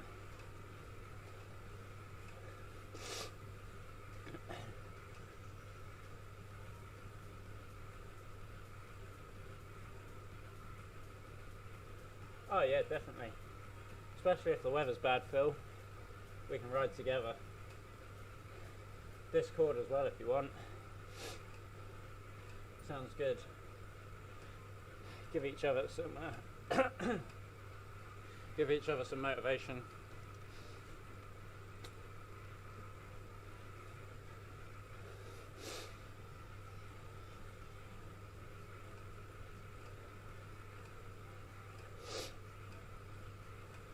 Yeah, between Christmas, New Year, even after New Year, I'm doing just gym in zone 2. Work off the turkey. I'm going to have to work off the chocolate. That's what I do on Christmas, just eat after 8s. For sure Ed should have been in there. Oh yeah. It would have been great if Ed Laverak was in there.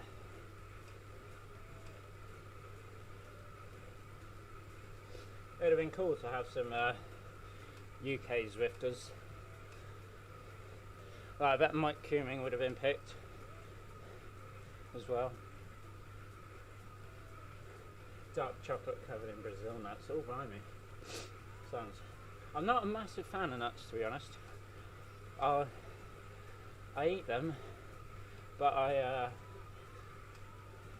like if they were if they were in, say, a celebrations or roses, whichever one the nuts come in, they'll be the last ones to go for me.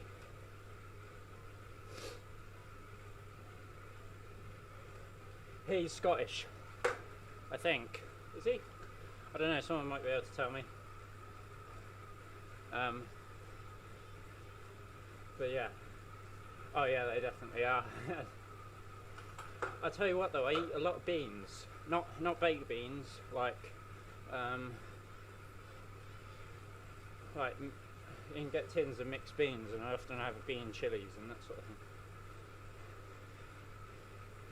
Get a decent amount of protein from beans, but you need the fats from nuts, don't you?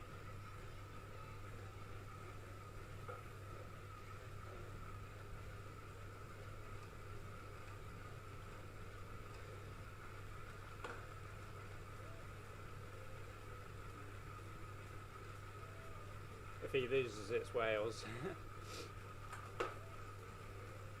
If he wins, it's win for Britain.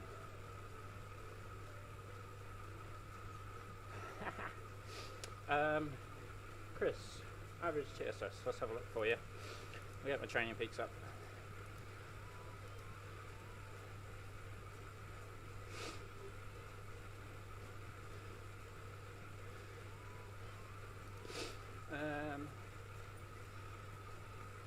Right, last week was a recovery week. Last week was 500 TSS. This week is 803, although I need to adjust that a little bit. Yeah, it'll be about 803. Next week is 841. Then the following week is 878. So I'm adding on about 30-40 TSS a week. Then I've got another recovery week at 512. So pretty similar to last week at 506. And then after that I've got a 900, then 1,000, and then 1,080. So adding about 80 to 100 TSS a week. And so probably on average 900, but building up from 800 to 1,000.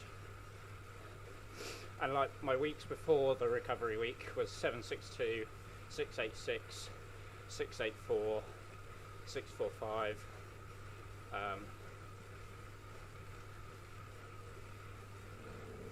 So yeah, 600, now in the 700s, going into the 800s, 900s and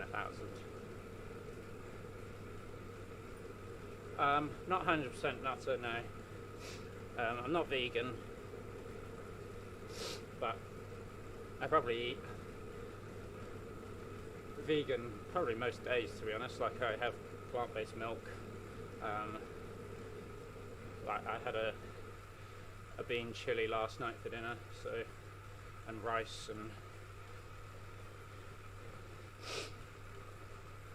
yeah, I'm mostly vegan. Like I have palm butters as well, all that sort of stuff. But like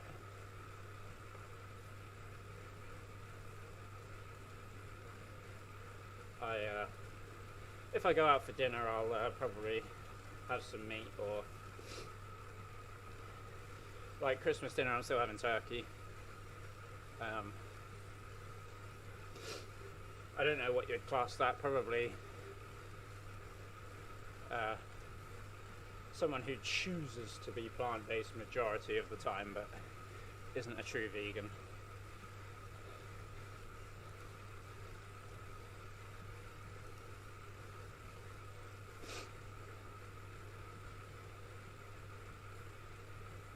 That's the question, Nutter. Sorry, going back to what you said earlier. Can I get 60 subscribers in 20 days?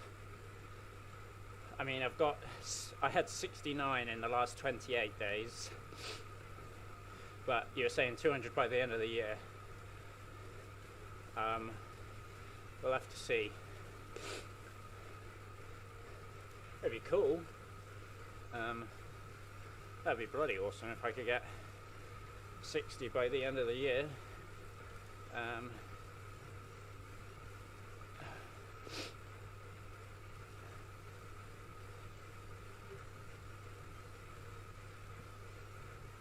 we'll have to see.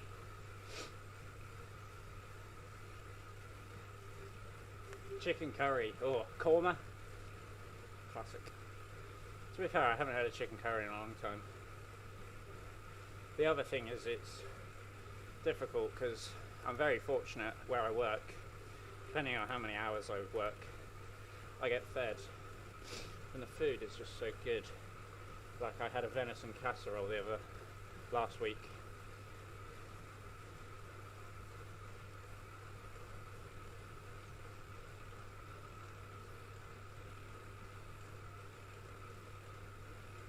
Thanks very much, Chris. Yeah, I mean, I'm picking it up. It's all low intensity though, so like 21 hours, 23 hours, and 13 on a recovery week, and 25, 28, and 30. So the hours are up there, but it's all like 0.6 intensity, so just low zone 2.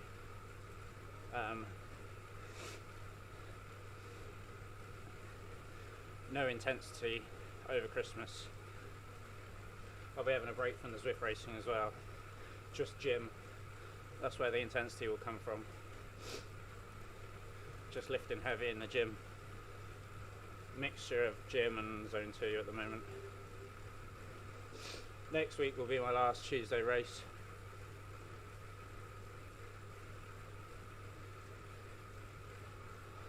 Which will be a shame because that's what a lot of people tune in to watch, the Tuesday night races on my channel.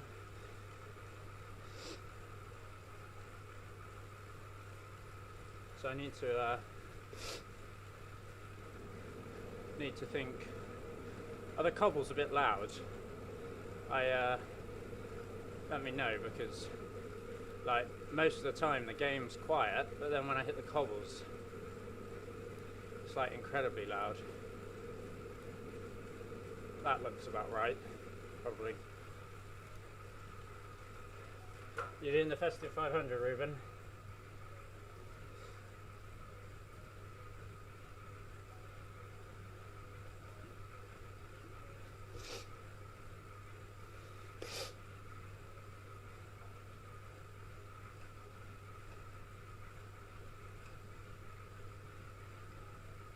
I mean, I'll probably end up doing the festive 500. Just with the hours I'm doing.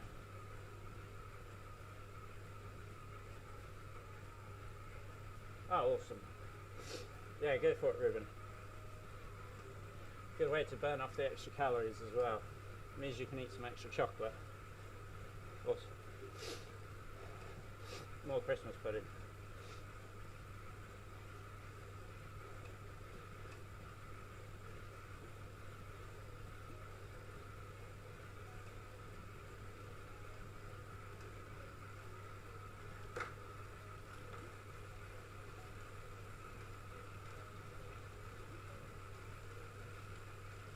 Oh, something extra.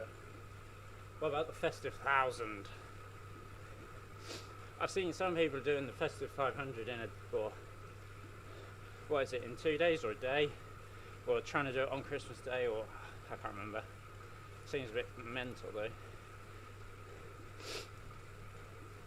I mean, that would take you like 18 hours, wouldn't it? To do it in one day. Well, it depends where you're riding, what you're riding on, of course, but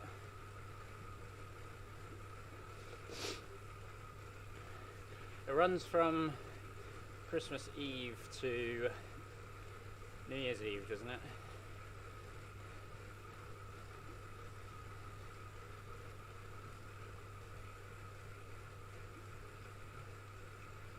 Oh, you're doing your dissertation as well, are you? Yeah, no, that's fair enough. Cool. I've done 2 of those, that's enough for me. Phil's probably done 2 and a PhD as well. He probably knows all about that. Big projects. Yeah. When's it due? 100, 200, 300.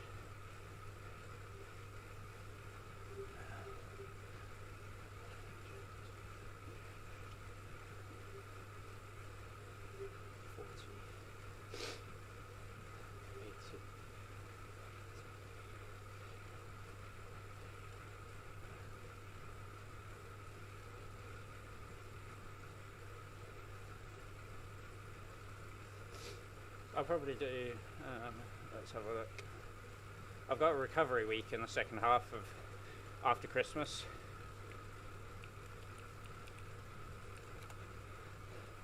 I'll be doing about 700 k's though, probably over between Christmas Eve and New Year's Eve. Cadell, either Pidcock is a bit Camus or Verhaasen, I reckon. Oh, you want to finish it by the end of January? Is it due in like March then? In my third year of uni, mine was due in March, but then during my masters it was due in August.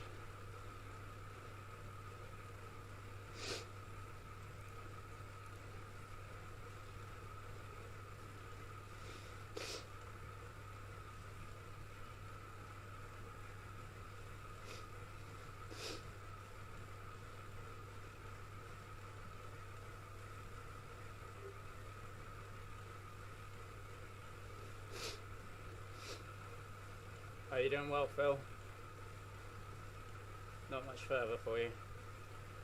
I'm nearly halfway.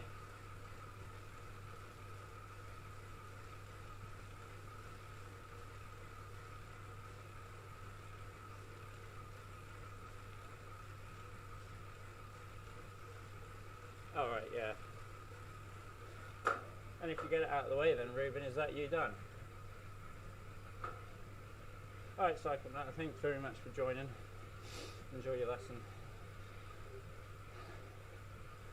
Catch you later. Ollie Jones. He rides for Canyon, doesn't he? Canyon Esports team. Is he in it? I haven't really looked into him much, to be honest. Was he one who made the Zwift Academy finals? In 2018.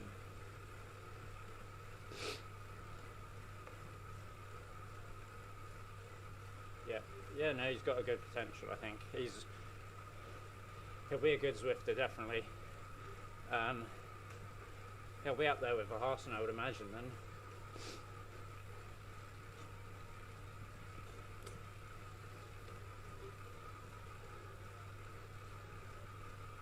Oh, cool. Mechanical engineering, now doing econometrics, is that it? Mathematical finance. Is that masters then, Ruben?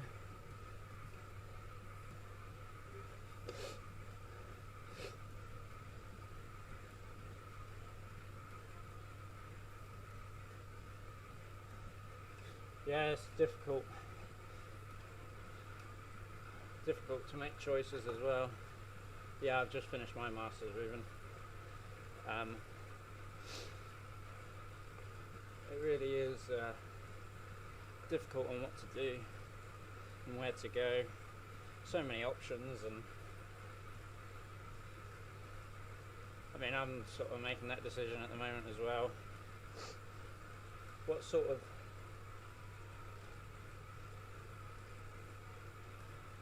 I guess you've been working in the mathematical modelling, statistics, etc. Oh, cool. Yeah, no, definitely, and it might be sort of interesting to look at cycling from the statistical side. Like, I don't know how true it is, but you're probably I mean, I might be taking a different look on this because you're more engineering, but have you seen the film Moneyball, or what they did in baseball?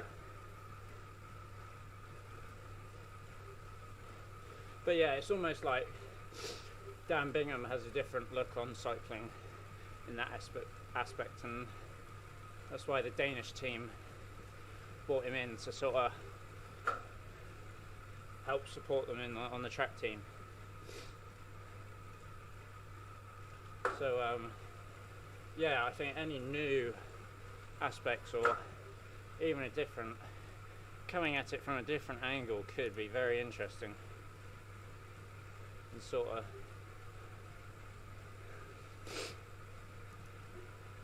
provide a different insight on it.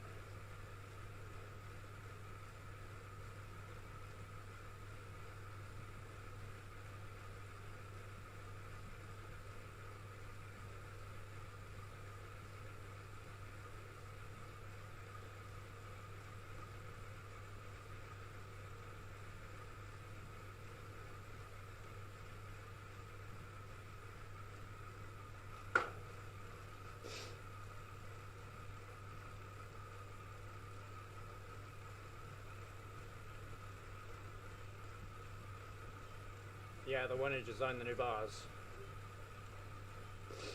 Is that the guy you're on about?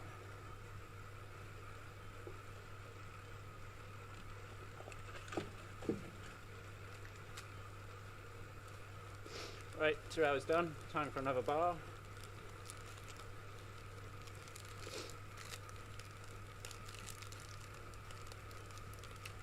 Yeah, I had, yeah. Very interesting. I do, I mean, I do like them. I have mixed opinions on them. But I think it's a very interesting idea. I like narrow bars, I run narrow bars myself. And I like bars with a long reach. But I don't know whether that's taking the piss a little bit. Stability and safety of other riders also needs to be important.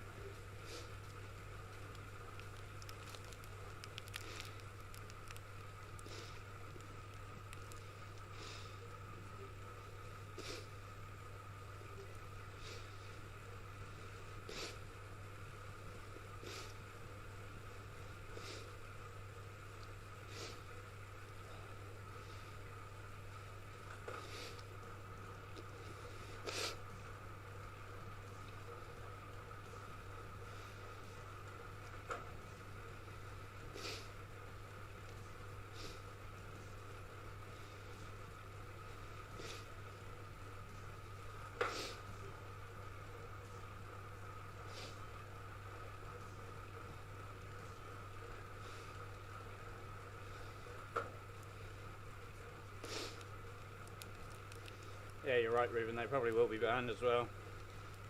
What are your thoughts on them?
Ruben, did you see Dan Bingham's bars?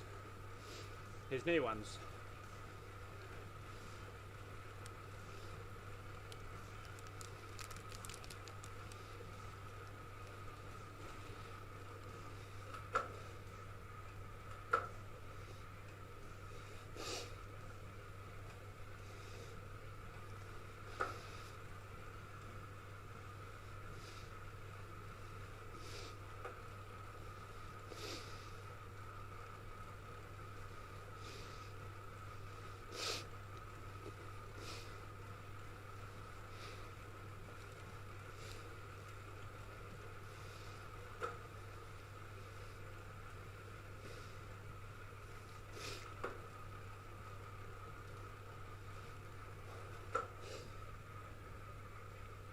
Yeah, with workshop, yeah. Sorry, I just finished my mouthful.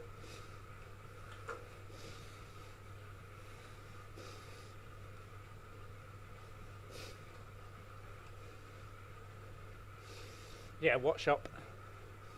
I think they're on his Instagram, or look on Instagram, Detail Bike Tech. Their road. They're narrow, but then the drops are flared, so like almost like a gravel bike. So you've still got the stability on the drops, but you've got the narrowness on the tops. But the reach doesn't look long enough. I 100% agree with you. You're bang on the money with shortening the stem and adding it to the bars would make getting in the aero position so much more comfortable. Like, it just mean that you got a longer reach, more arm stability. It'd make it safer as well, because people would actually hold on to the bars rather than just like resting their forearm on it and draping their hands over the levers, or like. But yeah, the narrowness is a different topic. The only issue with taking it off the stem and sticking it on the bars is hitting your knees on the bars.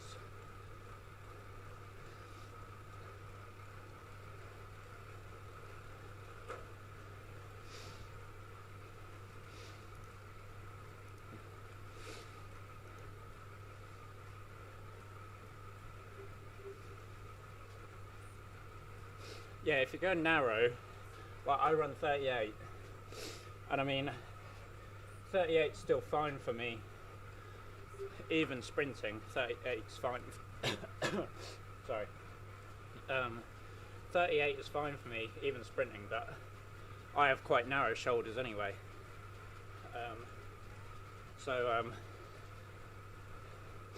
But having the narrow top and then the flared bottom,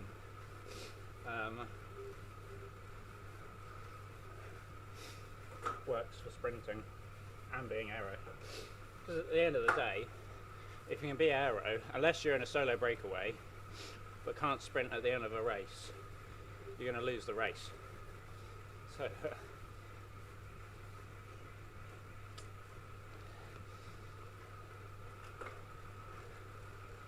yeah, I don't understand why more companies don't do it. Or even if you don't take the length out of the stem, but even just with longer reach, just it'd make getting in that position a lot more comfortable.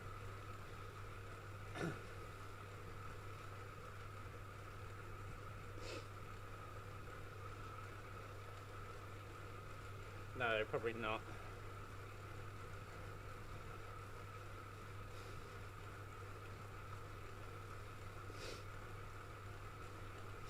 You still want the room.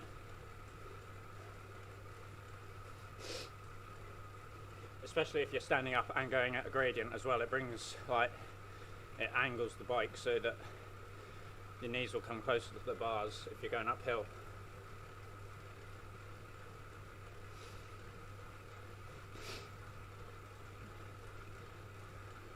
What do you think to Bingham's bars then? Did you see them?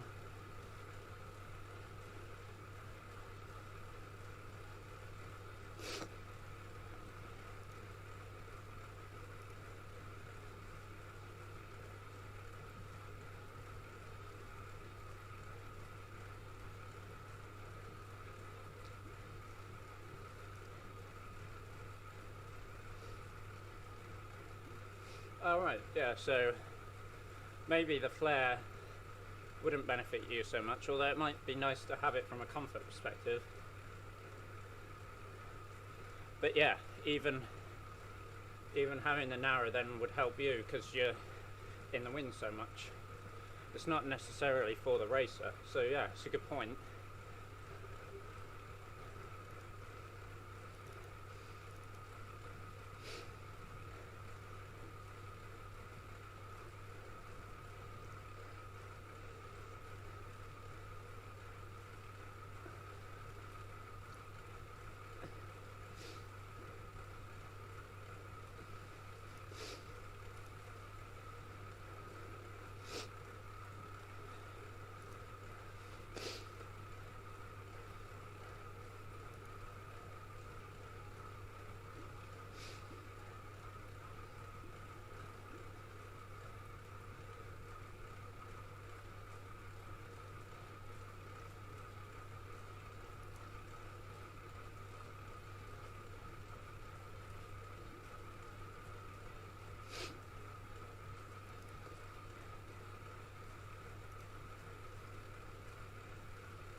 Yeah, I think 26 is...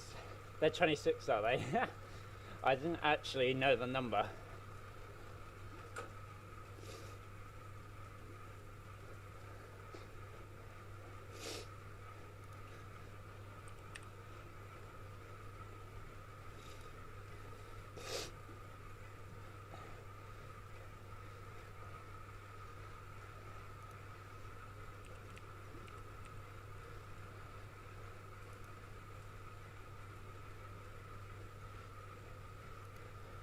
No, they don't look flat now, do they?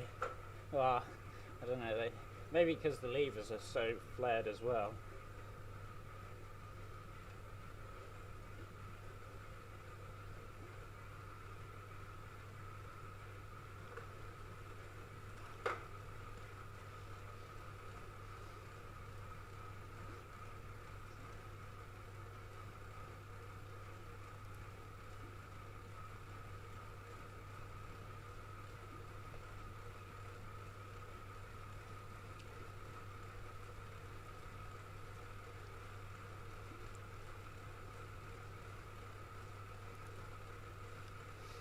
Yeah, they're 32 at the bottom. To be fair, they look like they've got decent reach on them actually.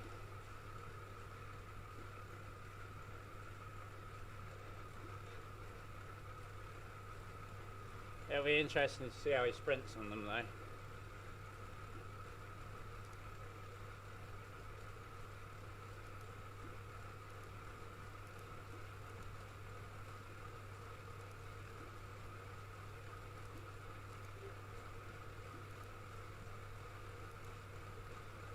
Yeah, very interesting looking bike.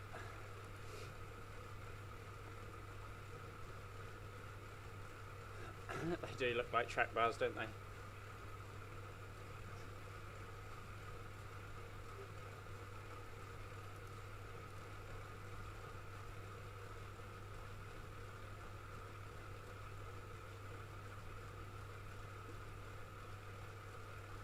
Yeah, 42 Aerofly.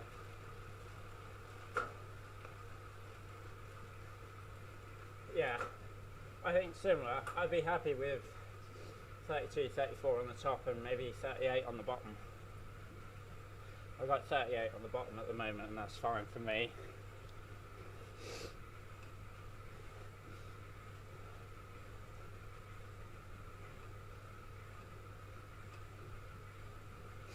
I don't know, I mean, track riders, they probably run that on the track and they, although you don't often see them like swinging the bike, do you? They sort of power through the saddle like this, don't they?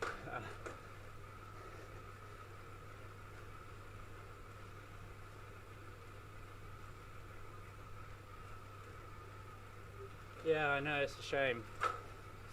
Maybe we'll see a bit of a movement. Maybe we'll start to see a bit of a movement now.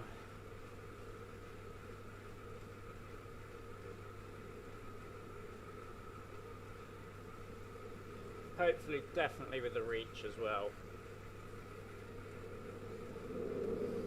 Like adding a bigger reach to the bars. I'm hoping that will be a thing.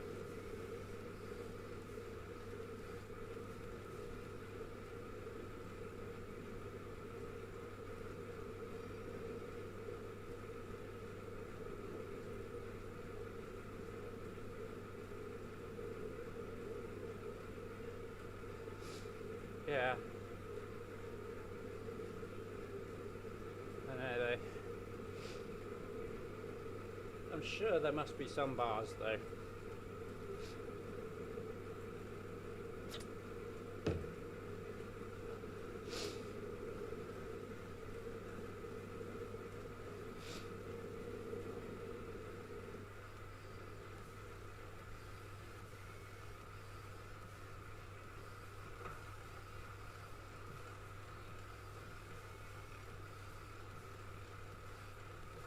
I run the Prime Primavera handlebars at the moment. They're pretty nice. They've got the nice aero section in the middle as well. Um, nice and narrow 38. Just wish they had some more reach.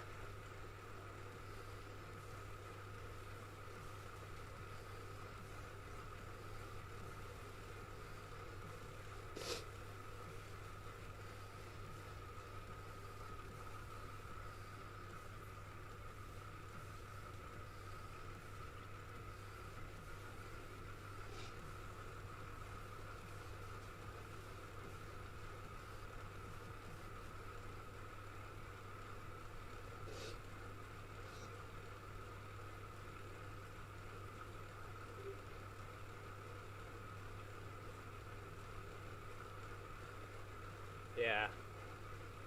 I know, it's almost like stunting innovation, isn't it? Like if they lowered it to even 6 kilos rather than 6.8, like companies would be scrambling around to make their frames lighter to hit the UCI weight limit, and they'd be in competition with each other, and yeah.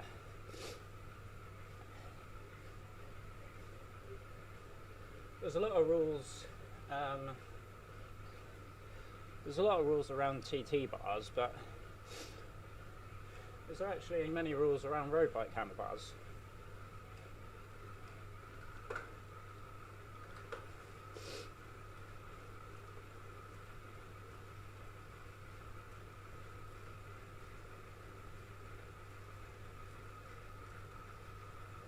I know, yeah. Like the aero frames now are like 7 kilos, and unless you're climbing over 8%, the pace that the pros climb at, aero outperforms anyway. And also you've got to think, are you going to save a lot more energy on the descent? What sort of day is it? Unless it finishes up like the Angleroo, is there any point in not going for an aero frame? Unless your aero frame is like 7.5 or more.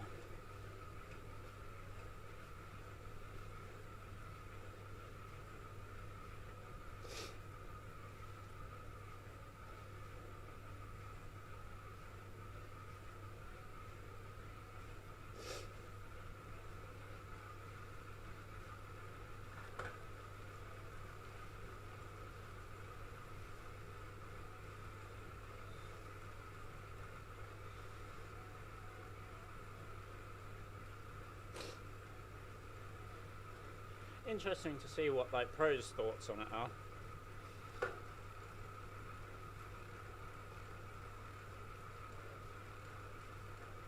I mean, I think Cannondale proved that the System 6 was faster than their lightweight frame up to like 7% gradient, even if it was like half a kilo or 250 grams heavier.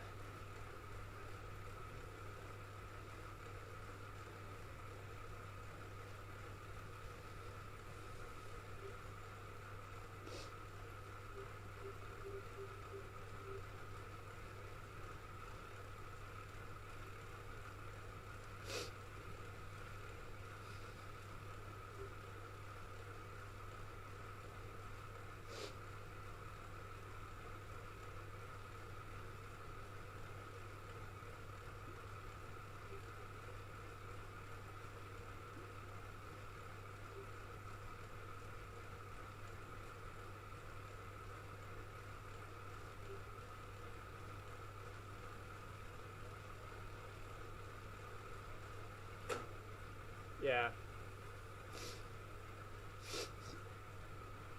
Yeah, that's true, Ruben. It's a good point. Like, I mean, I know I said earlier how much energy you're going to save with an aero bike on the descent, but if you're not in the front group, it doesn't really matter, does it? But then, over the day, if you can save 10 watts in an aero frame is losing 3 or 4 watts on a climb, where do you draw the cut-off?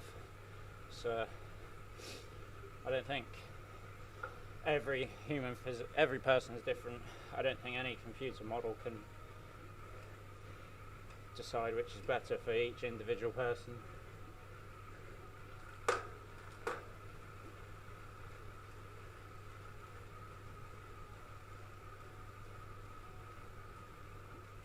Yeah, I suppose if you're doing 185 or 190, if you have a 400 whatever. But yeah, I suppose it's a good point. It is a good point.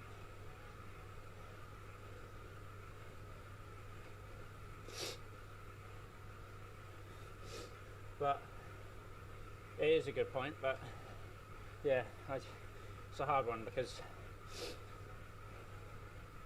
I mean that could end up being another 500-600 kilojoules at the end of the day. Maybe not that much. Oh no, it could be.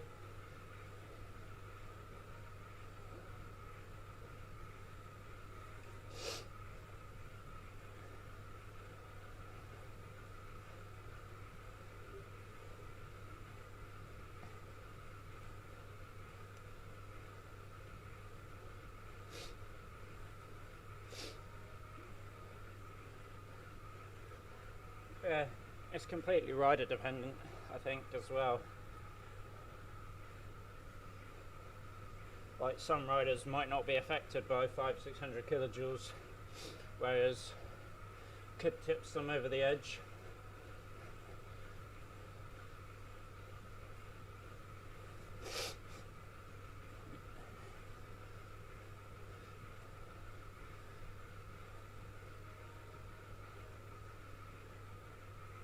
It's very interesting chatting about it though. Like, is it worth saving a bit more energy during the day to maybe sacrifice some at the end? Or is it worth having all the energy saving at just the crunch point?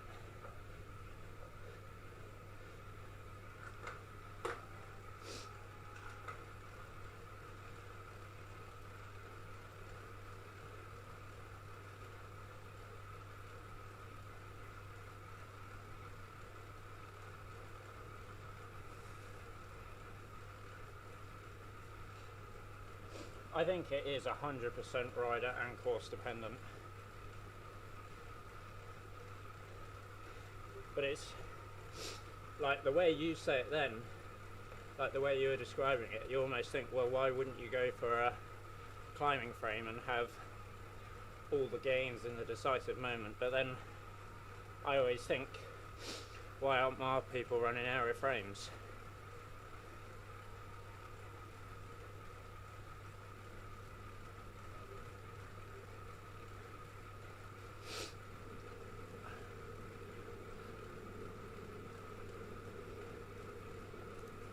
Like last night's race, I was running this setup 454s in the canyon.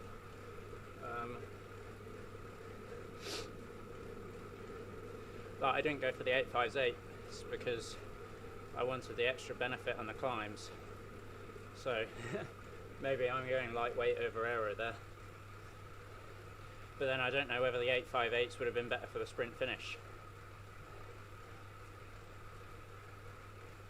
So it's a difficult balance.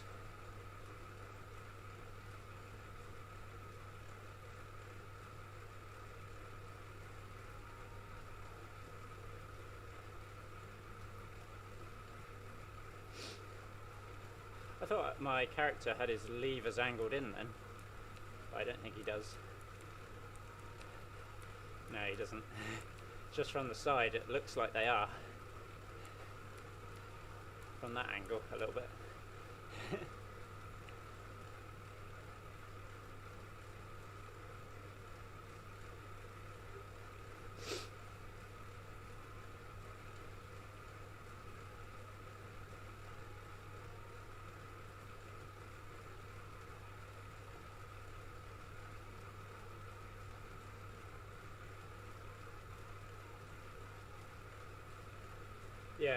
think you're right. Like 8+%.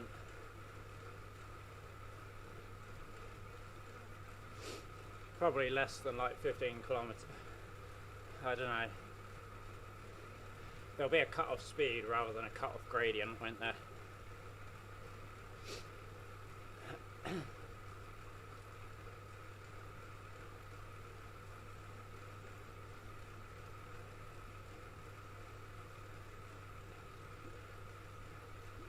Yeah. Yeah, 8% break-even point for a pro. And then you've got another thing to think about. Is it as effective sitting in? So if you're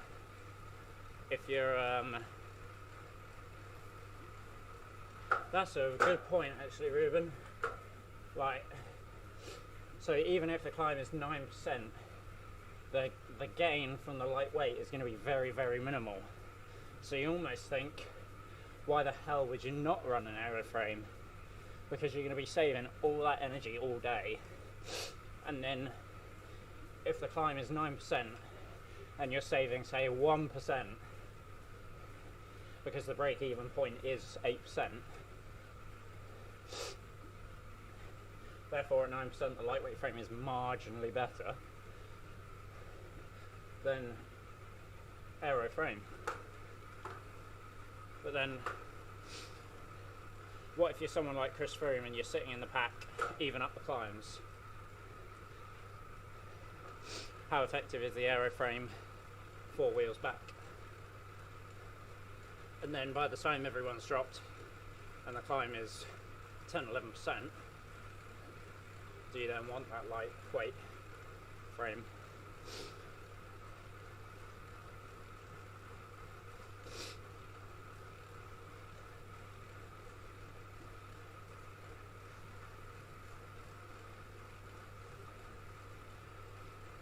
Oh, I've got an hour and a half left. Phil, you should be nearly done, shouldn't you?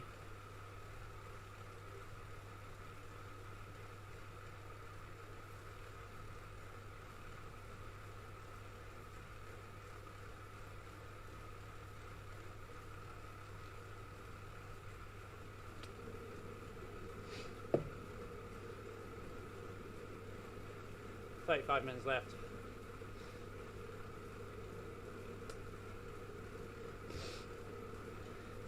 Alright, you've got about an hour on me then.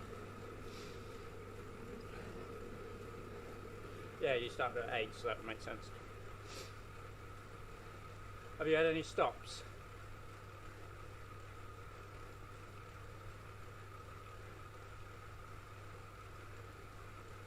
Yeah, exactly, Ruben. Interesting talk. Very interesting talk.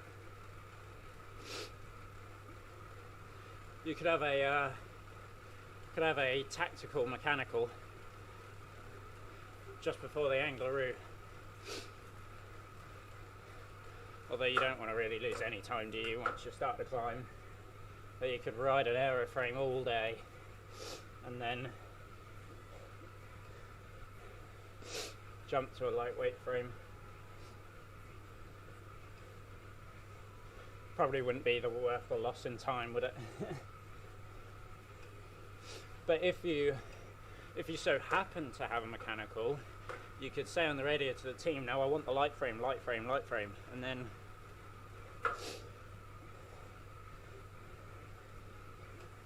if you've been riding an aeroframe all day, I wonder if they do that. That would be interesting to know, wouldn't it?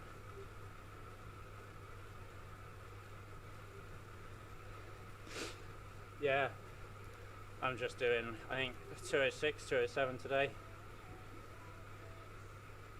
I think it's starting to come down a bit though. My legs are feeling it a little bit. I might have a, no, I haven't stopped either. I might do a Phil Lovett special and get a can of Coke in half an hour.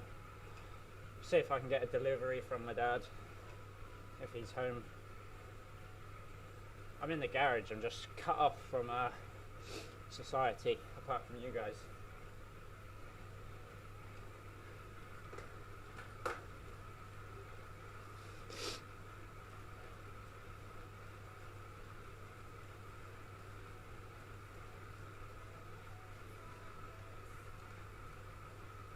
I'm thinking about going up Mont Ventoux.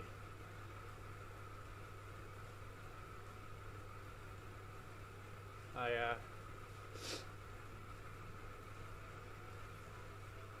don't know if I should though.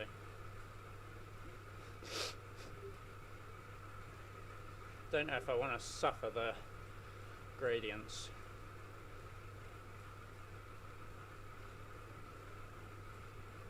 How are your legs feeling, Phil, after last night?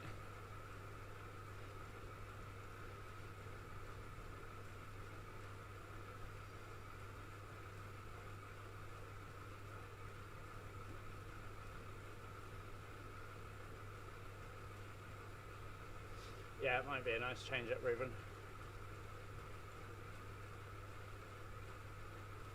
We could always go up to Chalet Reynard and turn around, couldn't I?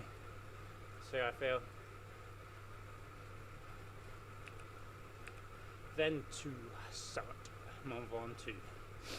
Let's go.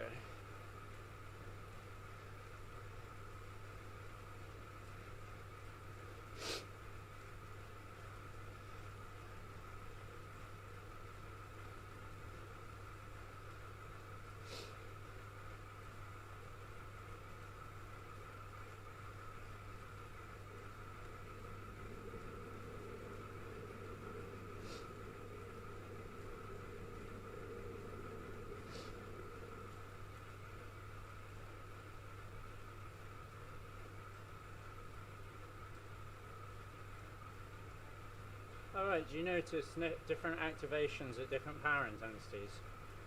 Is that what you mean? Or is that what was hurting?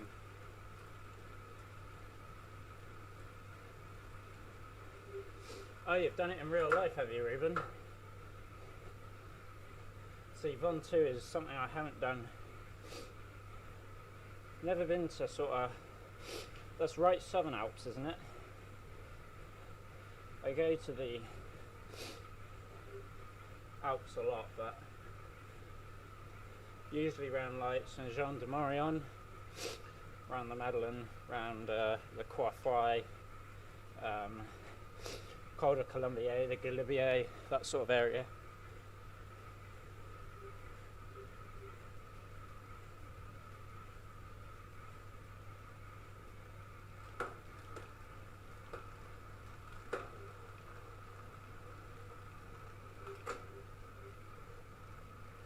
Oh, it's not the Alps, is it? No.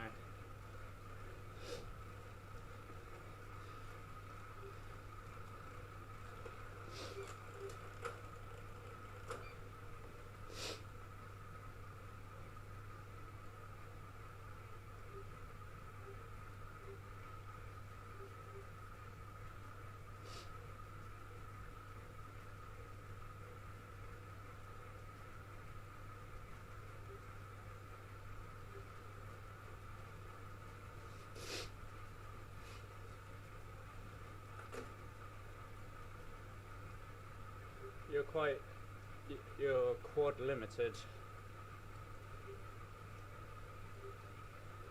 Yeah, it was anaerobic last night, definitely. Yeah, it's nice there, isn't it, Ruben? Just backpedaling for a second. Just because for some reason, sometimes when I change down from my big ring, the chain pops off the bottom jockey wheel. It doesn't quite shift properly. I think I need some new jockey wheels. Yeah, I've been doing squats for about 3 weeks now. Started deadlifts last week. So starting in the gym as well. Yes, I have ridden the Lassettes de Montvernier.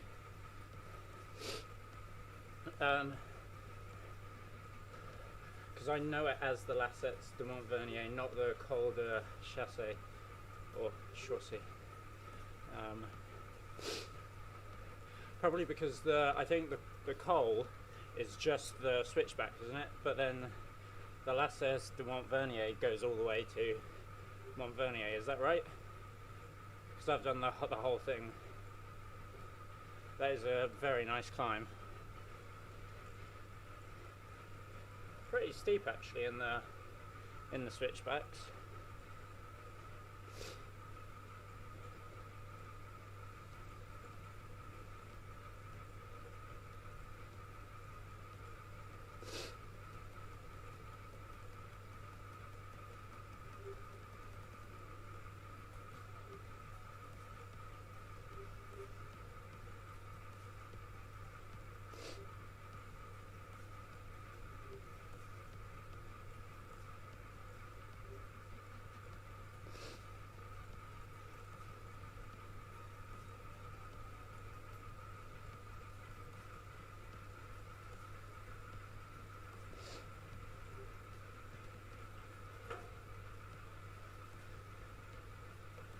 Ah, right, okay.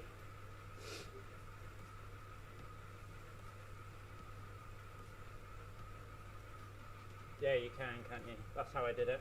You come into the Madeleine like probably a quarter of the way up though, don't you?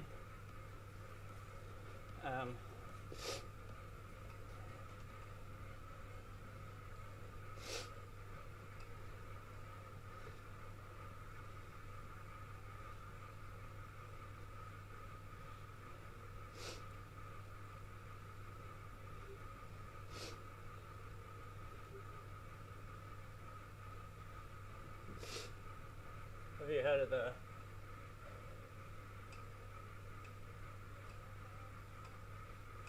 no? Oh, Demorion. I think. Sorry, I'm having to move the monitor. Trilogy. I can't say that. Trilogy. Demoriana. No, I haven't. The trilogy.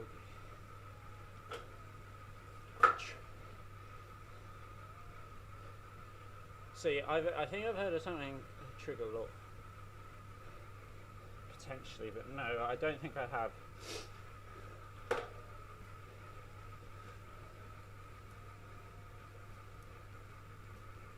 Yeah, I did quite a big.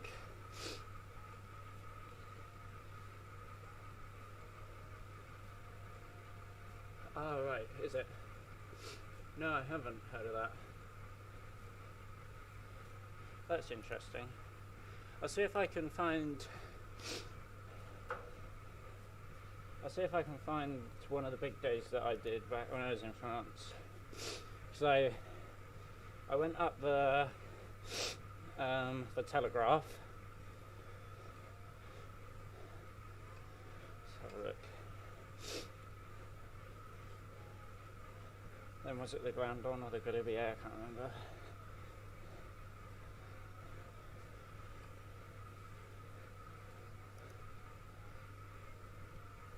Yeah, that'd be right up Ed Street, wouldn't it?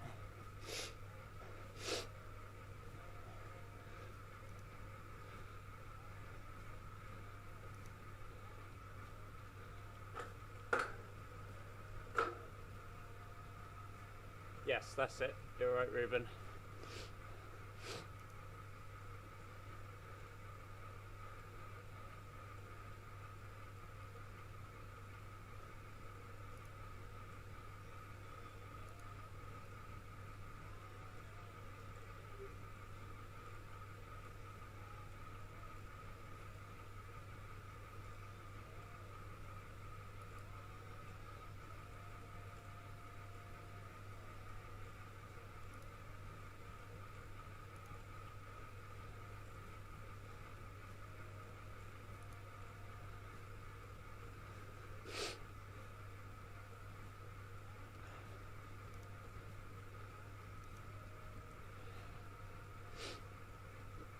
Here we go, here's one of them. I had to cut this day short. Oh, Ventoux Summit. Yeah, I'm going the right way.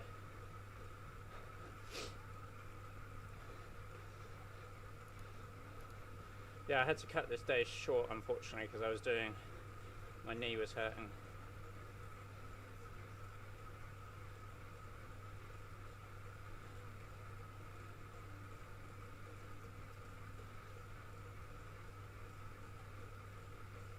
So yeah, I did the Galibier. Then I went to do Alpe d'Huez, but my knee was killing me, so I just did the Col de la Croix-Foy,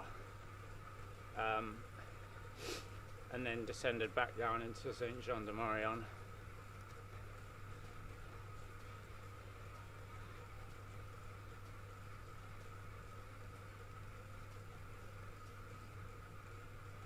Hi Gus, how you doing? But yeah, a couple of days before that, had a fun day. Started in Saint Jean de Maurienne and went up the Glandon, then came down, then I went up the Mollard, they're called the Mollard, and then the Mont Vernier, the Lassettes de Mont Vernier, as you were saying, Ruben, and then up the Col de Madeleine, and then descended back down into Saint Jean de Maurienne. That was a fun day.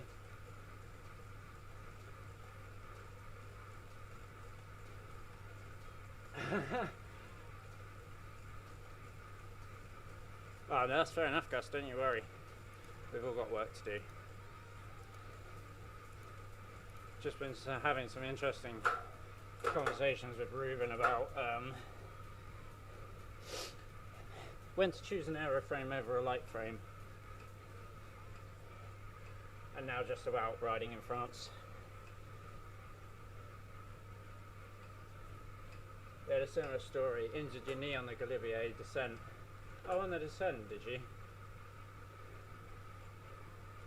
Yeah, Phil's been here the whole time as well. Phil's also riding. Phil's also doing 4 hours, but started an hour before me. Yeah, so my knee was starting to hurt on the climb. Couldn't really feel it that much, just a little niggle. Then I got off the bike at the top. Oh, and I could barely walk. It was killing me to turn it. Then once I got back on the bike, it then wasn't too bad, but I thought rather than going up the Alpe d'Huez, getting to the top and not being able to carry on, thought I'd just head home.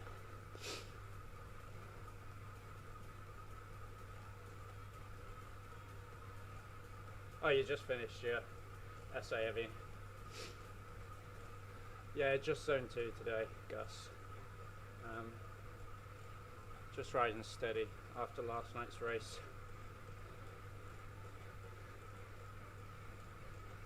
How did you find your race yesterday? Looked like you were going well. I jumped in for a little while. I was trying to watch Phil, you, Q as well, and caught a little bit of Neil's. It was tough.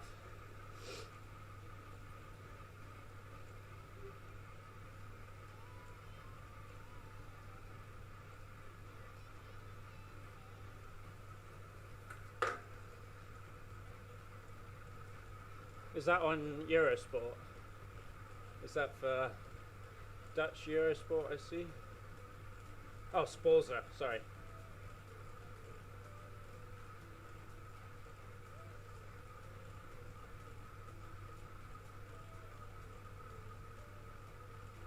Oh, yes, it did, didn't it? I remember watching. Oh, can you get me a can of Coke, please? Yeah, and it was just...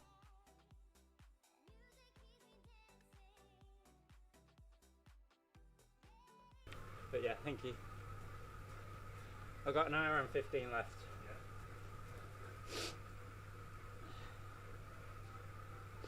There we go, I've got a Phil Lovett special coming for delivery now. Can of Coke.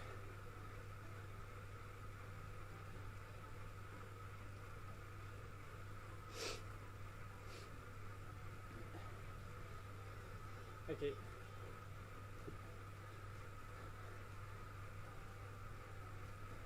Yeah, Yeah, it was a tough race last night, wasn't it, Gus?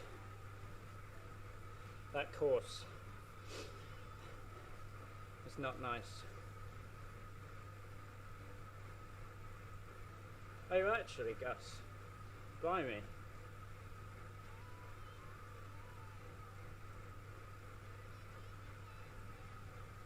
"12-minute PB of 391, nice. What time did you do up the climb?" Must have been hard in your race then. Oh, 10k to go. Got a bit further for me. 154, nice. Where do you see the leaderboards on Zwift Power? Here we go. Innsbruck, Yorkshire. Yorkshire, come forward. Is that it? Kirch did a 147. That wasn't his PB. He's done a 145 up there.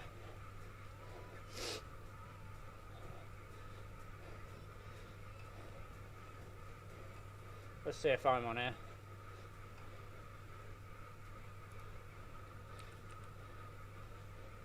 I'm 140th with a 156.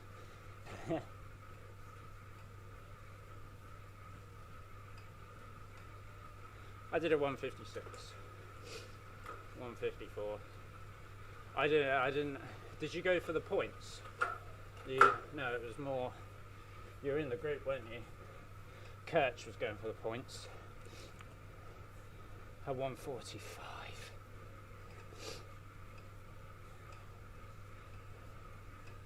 It's mad. Oh, yeah, nice.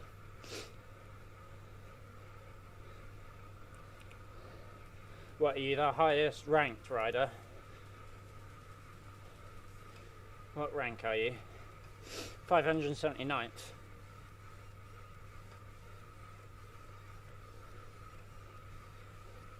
Or do you mean in the WTRL you're leading the standings?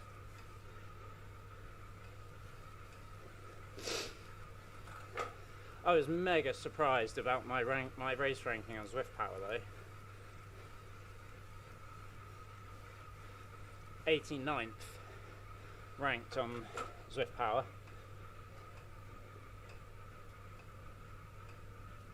Oh, you meant the Yorkshire column. Okay, cool. Yeah, no, you're ahead of me on the Yorkshire column.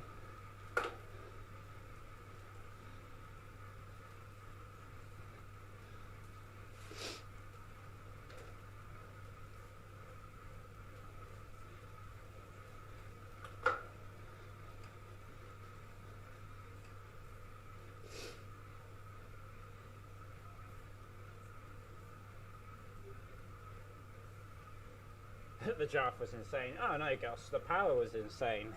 Don't say it was all the draft.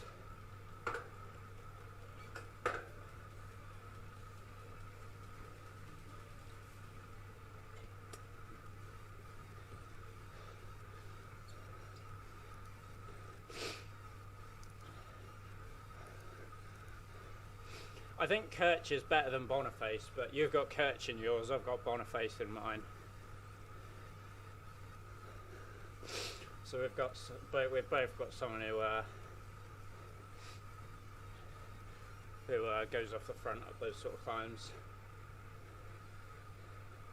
I mean, I think I was towards the front up the climb, but I didn't go for the points, and I did a 156 last night. Yeah, that's heart rate zone 2, Martin. I'm starting to get a bit of decoupling now. Well, it's supposedly zone 3, but it's if I was to write that, those zones aren't correct there. If I was to ride in that heart rate zone, I mean, I can stand up and walk around and my heart rate will go into the hundreds. So I don't trust that zones there. But if you were to look on Training Peaks, let's see what my heart rate zones are on Training Peaks. Zone 2 is 151 to 163. based on a threshold heart rate of 185. So according to that, I'm under zone 2 heart rate. Zone 2 power is 190 to 257. So I'm doing very low zone 2 power.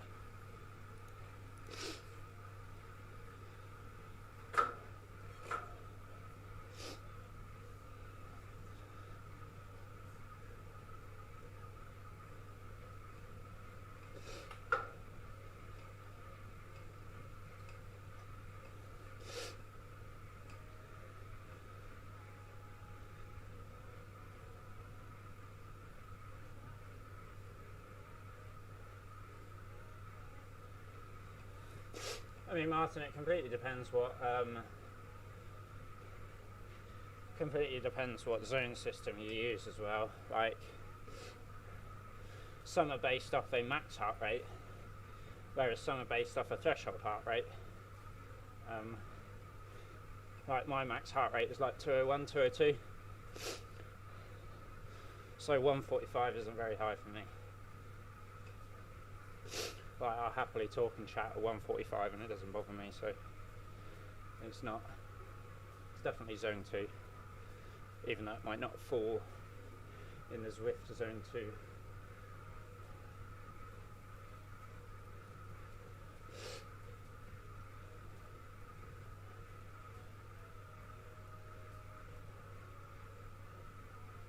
Adrian Vullier.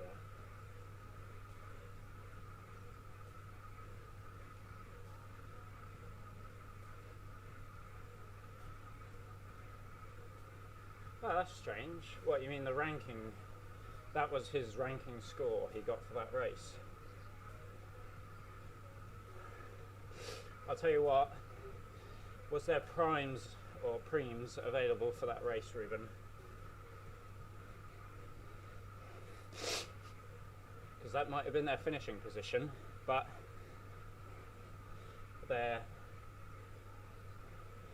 sometimes if they put points available throughout the race, that can affect how their placing is on Zwift points, in Zwift power, sorry.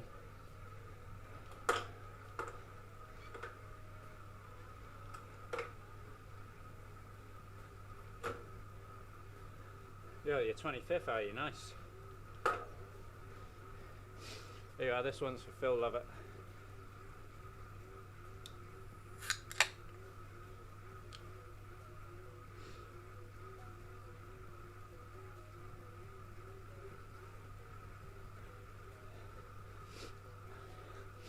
Everyone let him know I toasted him in my stream. Although mine was 2 hours 53 and not 10 minutes. I think that was when he cracked one open, wasn't it? At like 8 o'clock in the morning. Oh, kudos to that man.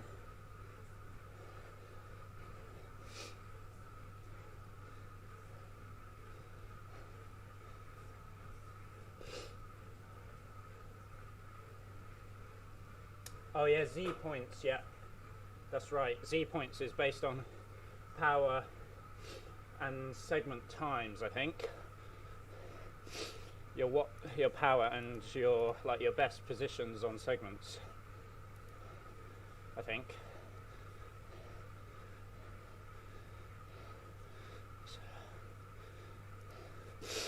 Fastest segments in the last 90 days and best power watt per kilo in the last 90 days.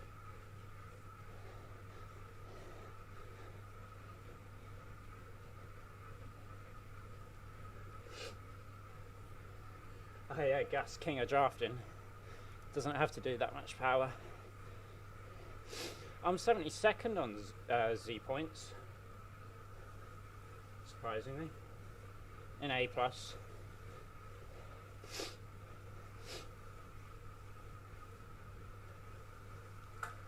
Yeah, 2 hours too late. A+ is 4.5, is it?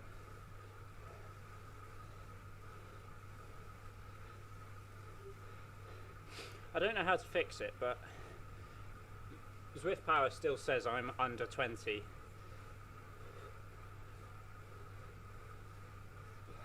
I'm definitely not 19 years old.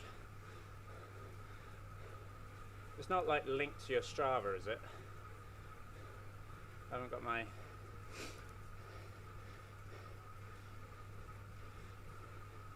I really don't know how to change it.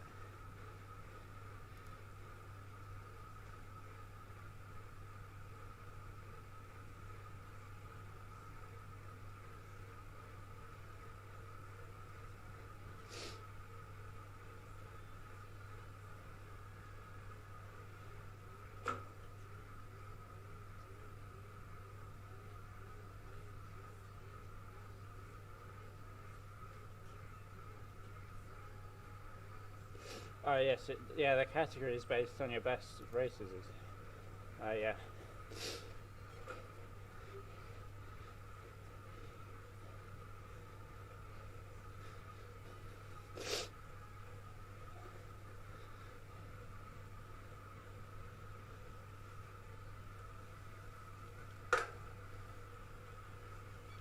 Not unless you do a big climbing race, Gus.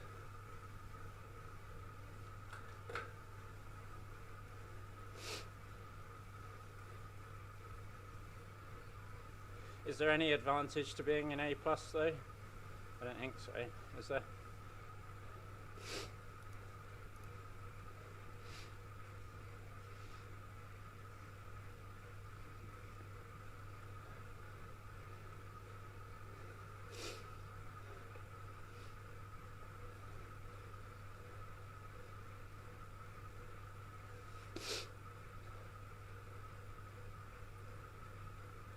Yeah.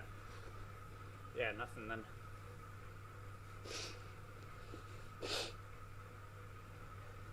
Doesn't matter if you're A plus or not. Oh Gus, you use 77 kilos. How tall are you?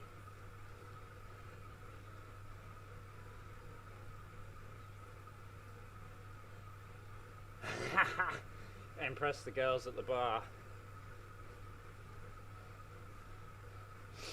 Yeah, I'm ranked 87th on Zwift Power, you know, yeah.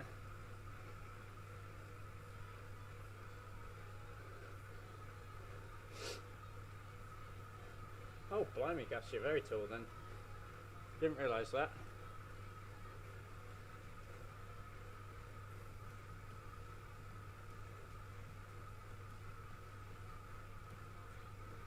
Shame the bars are closed.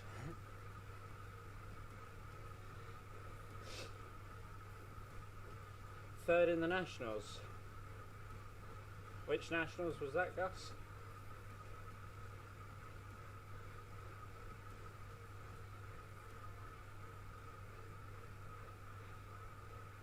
I don't think I even have a claim to fame.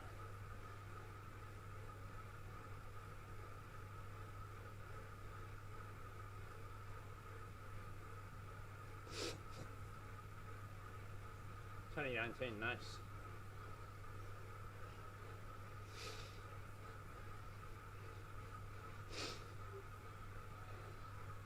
The last one organised. Cool.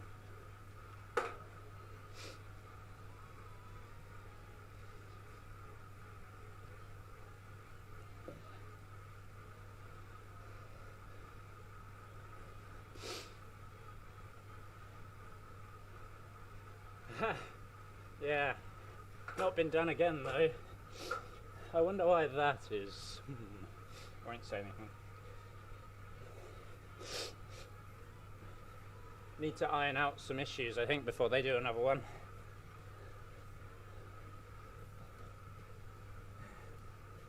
Yeah, let's not. I wonder if they ever will do one again.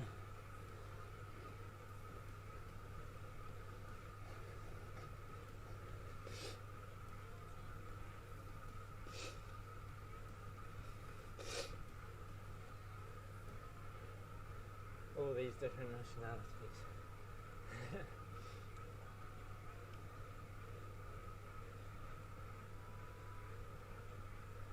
South Korea, Germany. Yeah, the equipment was verified, Ruben.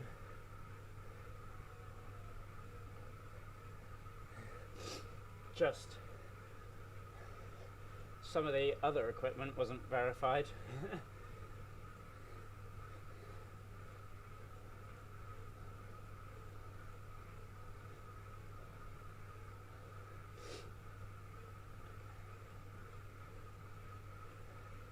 Could they not?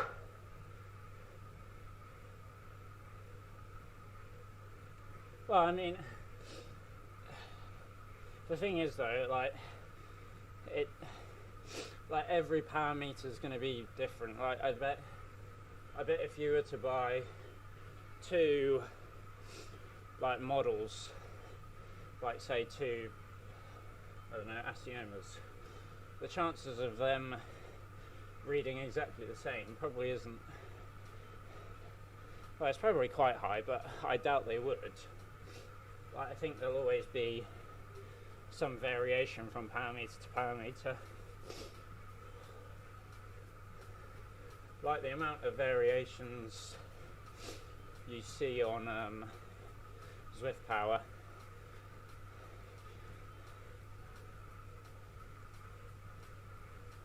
And the other one didn't sign up.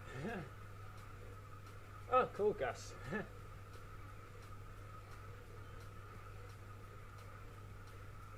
But nobody has to know that. No, don't mention that bit. You shouldn't have told us.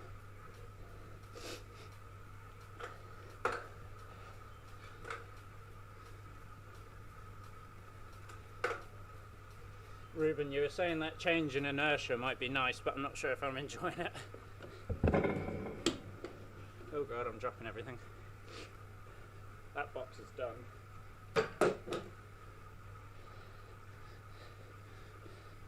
On to my next box of bars. Got one of these bad boys.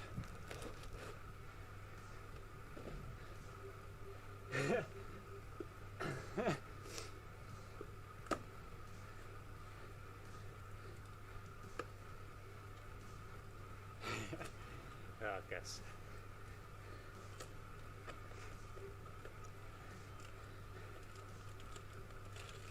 I know. I was saying that earlier.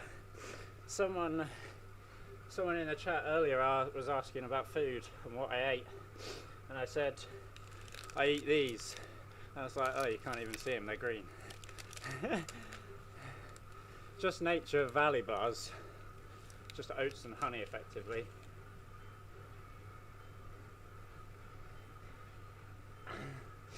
Yeah, it's all a big mystery.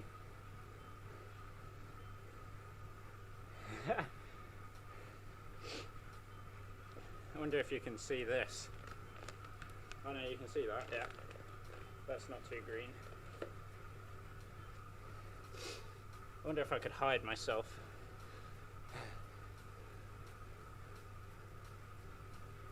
Until the Nature Valley bars attacked. I know, I've got a fair lot of them. I've got a pack of 40 there.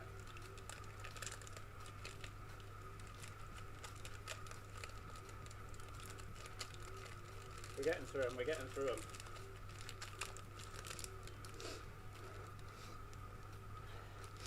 I gave the Nature Valley bars a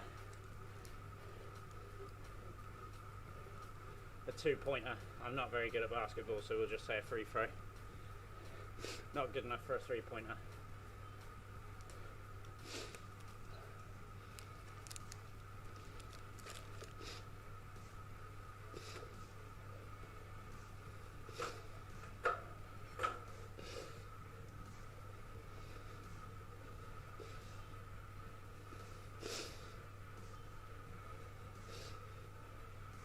Cheers, Phil.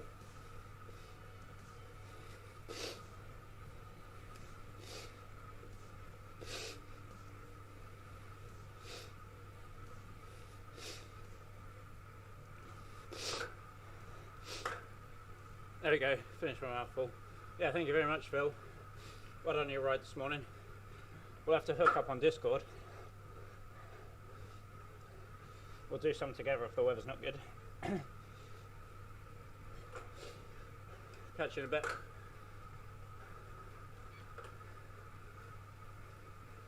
Alright, Gus, what are you studying? Sounds interesting.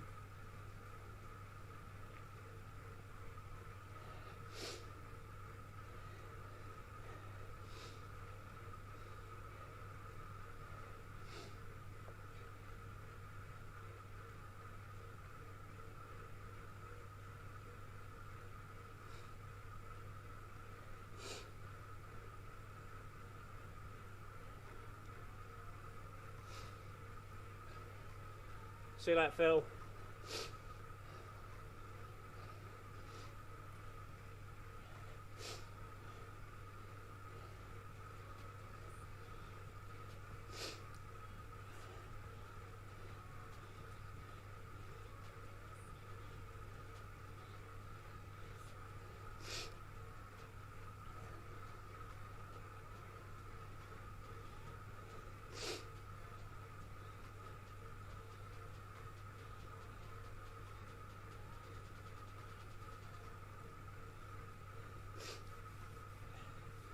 Hold on, I've just had some news from work. I might have to go in.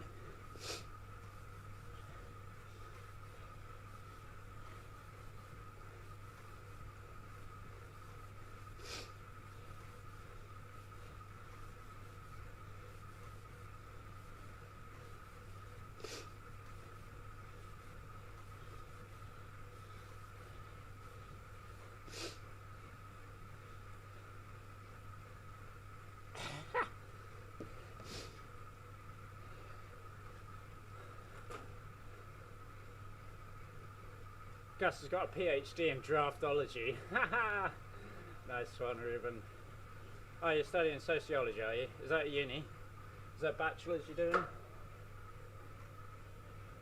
You're in need of a vacation. You got Christmas soon?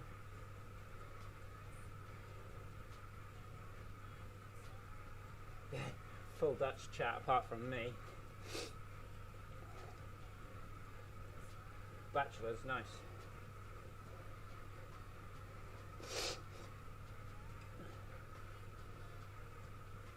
What year are you in then?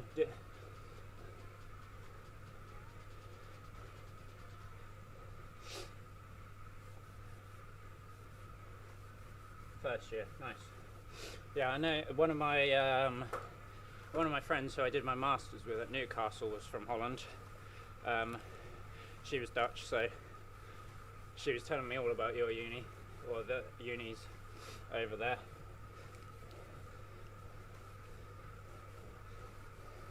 Isn't it something like your GC or what, you know, the grades that you get at school almost determine what you can and can't do?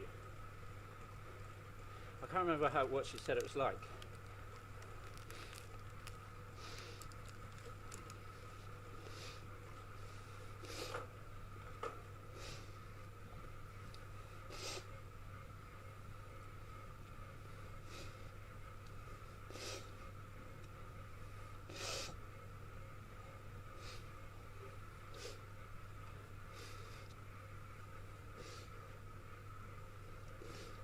She went to Delft or Delft. Not 100% sure. You probably know what I mean.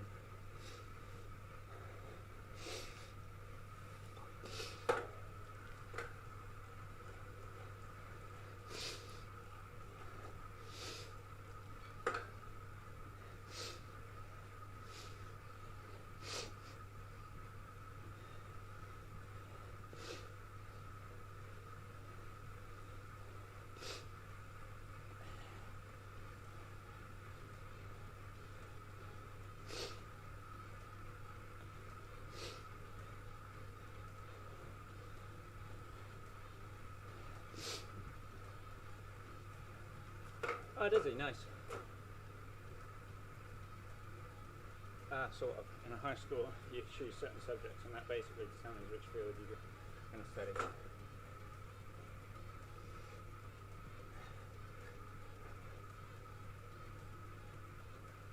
Okay, so yeah. Well, I guess it's similar in the UK. You choose your A levels, and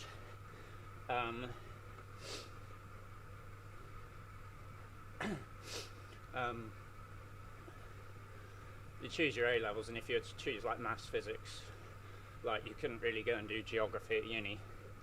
So similar to an extent.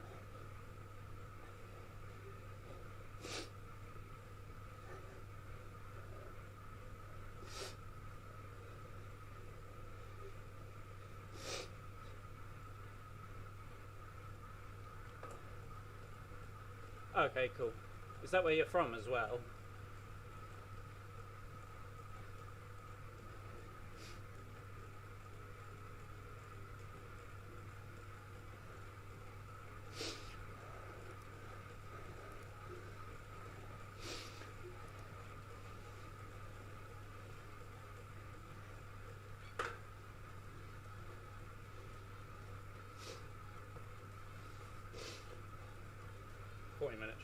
Okay, cool. It's not too bad then. I had to drive an hour to Newcastle every day when I went to uni. Train's handy as well. You can get stuff done on the train, can't you? Trains in Holland are amazing as well. My dad used to work there, so I used to go and visit him sometimes. Train's always on time, not like the UK.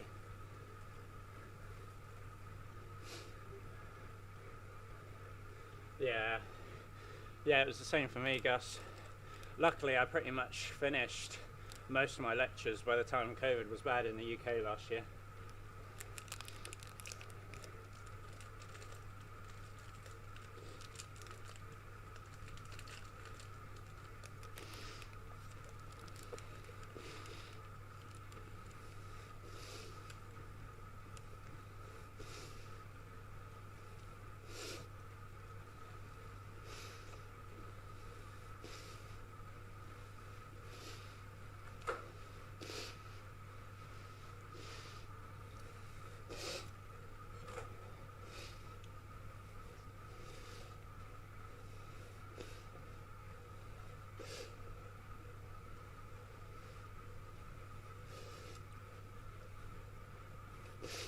Trains do go zoom, don't they? Stuff on that. I did engineering geology. So I did my bachelor's of science in geology and then master's in engineering geology. And my friend who was from Holland came over. She did, I think, what did she do? Civil engineering at Delft, I think, and then she did geotechnical engineering. So our modules were pretty much exactly the same, and because you picked two optional modules as well, I think there was only one module we didn't do. So I effectively did a geotechnical engineering module, a geotechnical engineering degree as well.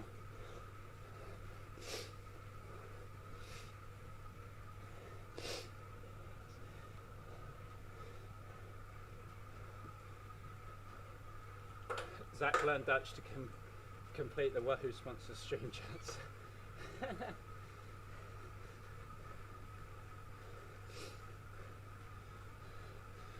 I'll get my dad to teach me. He knows a bit, not loads. Dutch was so good at English though. Right.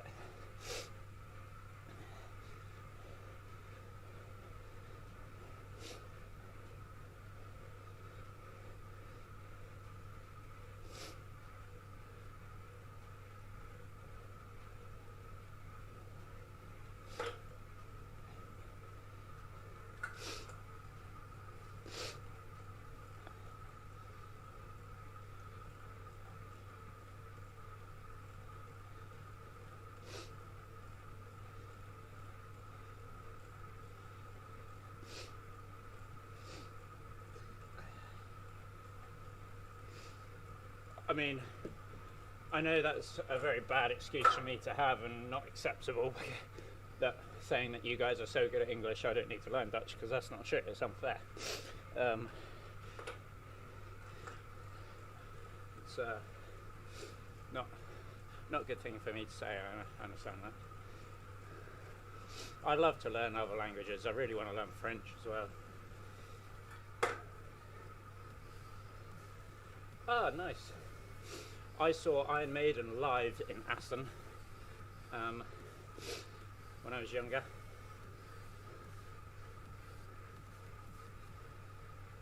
I taught myself English with crappy 2010 YouTube subtitles. Oh, that is brilliant. That is absolutely brilliant. Now, did you watch Dutch videos with English subtitles, or did you watch English videos with Dutch subtitles? Which way around did you do it? I guess English videos.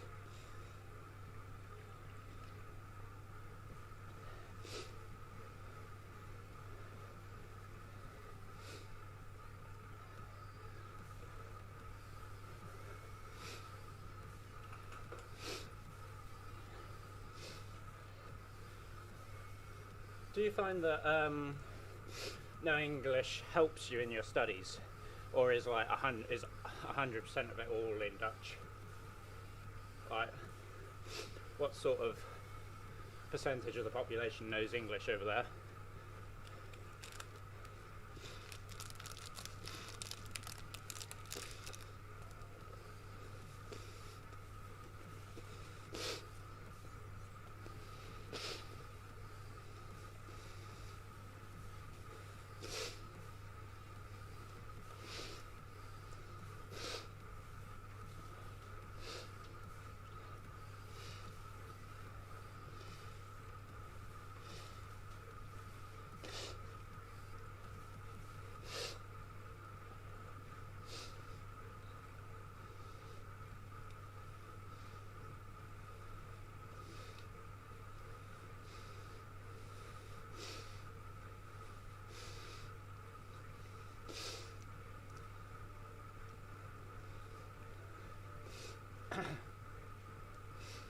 Yeah, that's what I thought, Gus.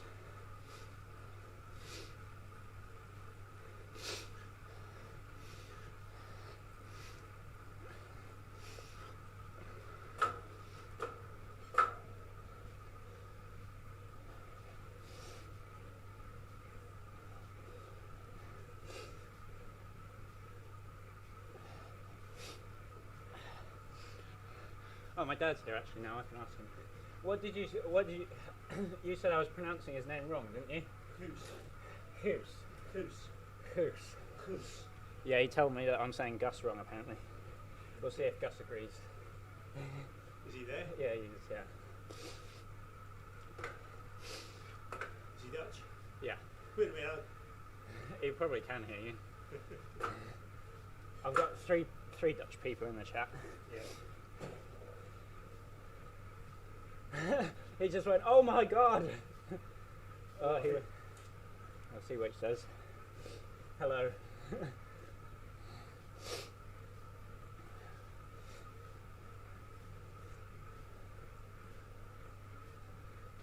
Nah, I'm fine with Gus.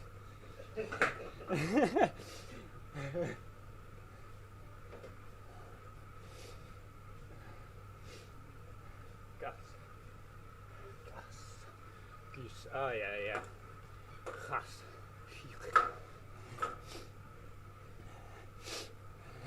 Yeah, he said after one of my live streams, he said, "You're saying Gus's name wrong." And I said, "Well, that's how everyone says it."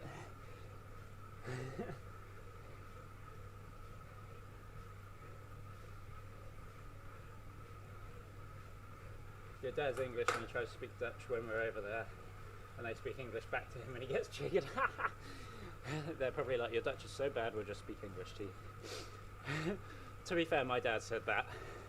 He said you'd start speaking to someone in Dutch and then they'd just be like, "We'll speak English to you." Yeah, I can imagine, Gus, it probably is. It's like some of the French pronunciation, just you attempt it, but you just sort of kill it rather than do it any justice. So it's probably the same for me doing that.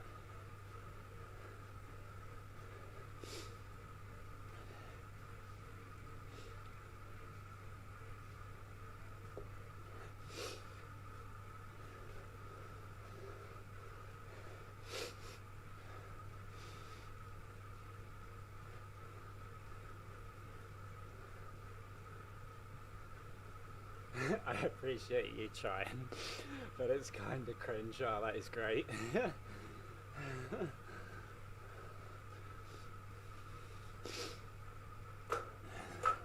Class. How was your lesson, Cycle Nutter?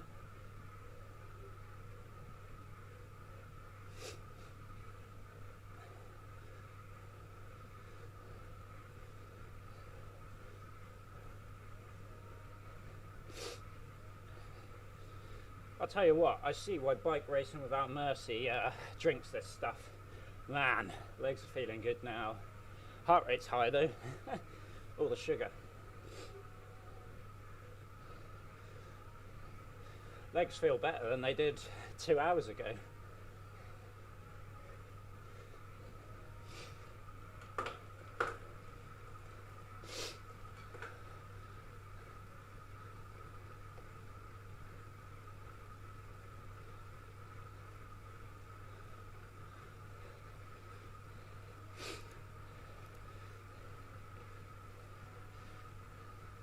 see what video you sent me. Cycle Nutter.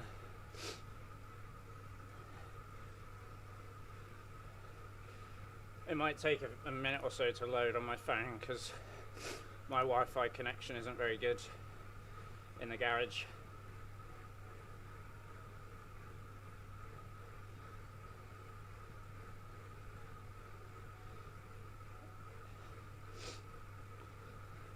It's loading, it's loading.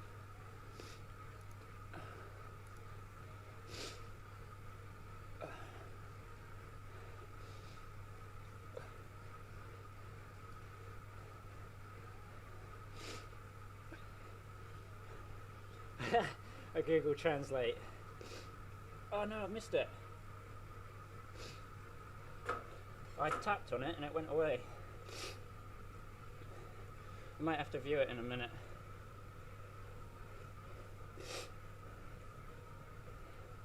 It disappeared.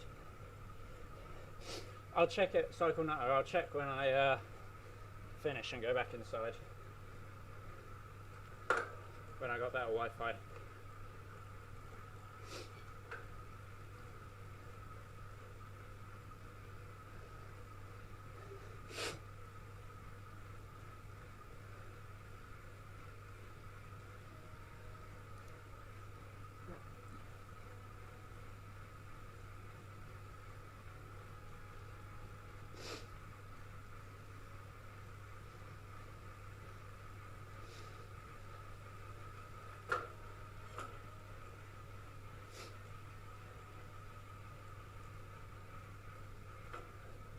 I'm not sure if we're going to make it to the top in time.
Well, at least you got someone to guide you through it, Cycle Nutter.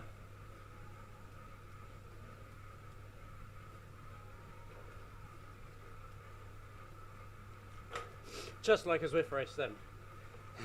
Nah, it's probably a lot harder than that probably.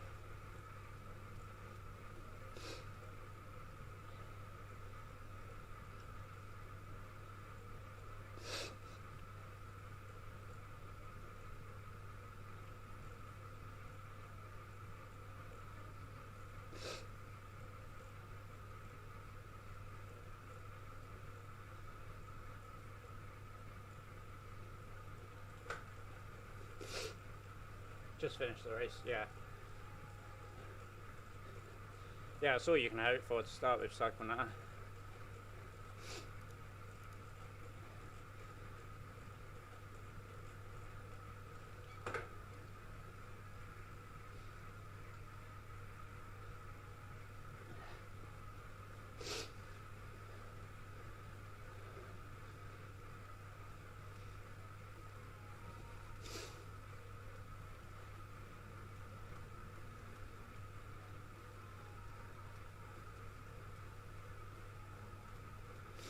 Oh, 35 minutes left.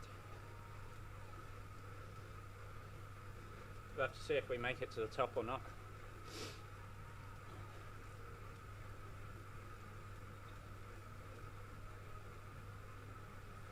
So, last minute Wales predictions. Camus Verhaasen is a bit Pidcock over.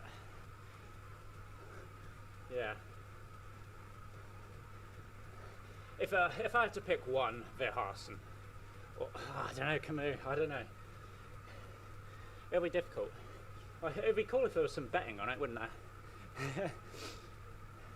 Not that I encourage betting.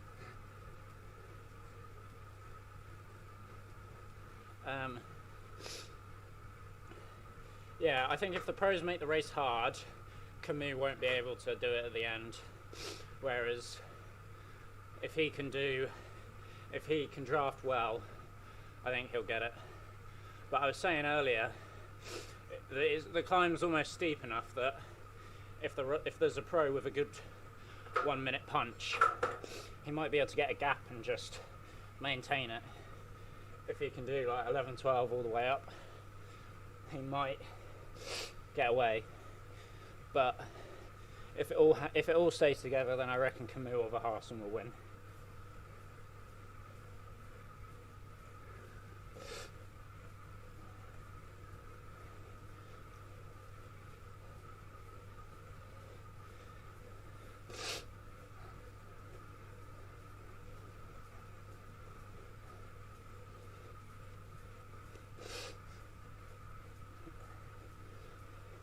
Impey or Valgren? Oh, yeah, good shouts.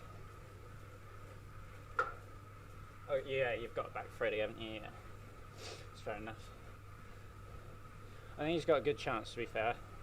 Although he did, watching that warm-up race that Ed streamed a little while ago, he didn't quite have it over Camus. But it'll be interesting to see how everyone goes on their Neos. Did he actually? Nice. It's always a pro. It's always a bonus.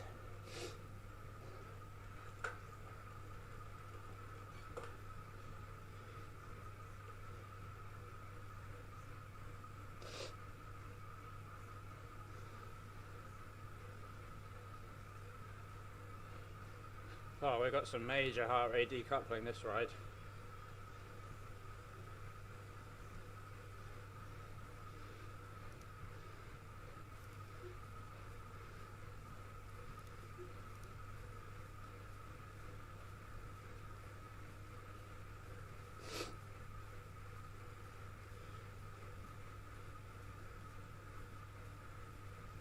And got the dub.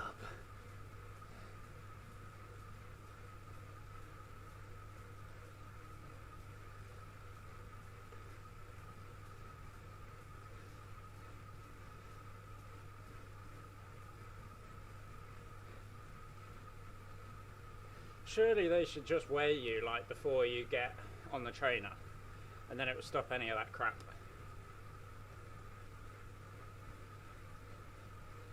Because you want to be fueled for the event. Whereas if you do the weigh-ins like a day before, 2 days before, you can do all this sweating out rubbish and then rehydrate.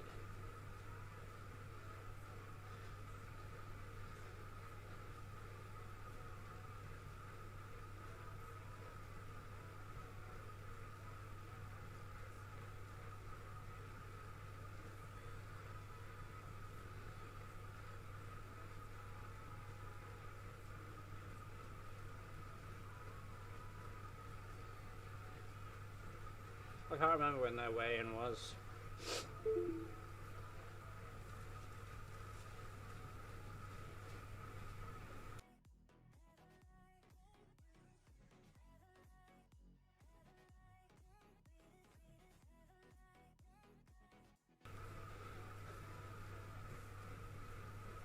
Yeah, theirs was in the morning. Yeah, that makes sense.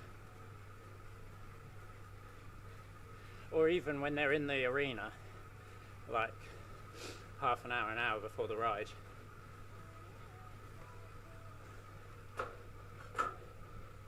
Like the Joe Martin that I did in the summer, he had to weigh in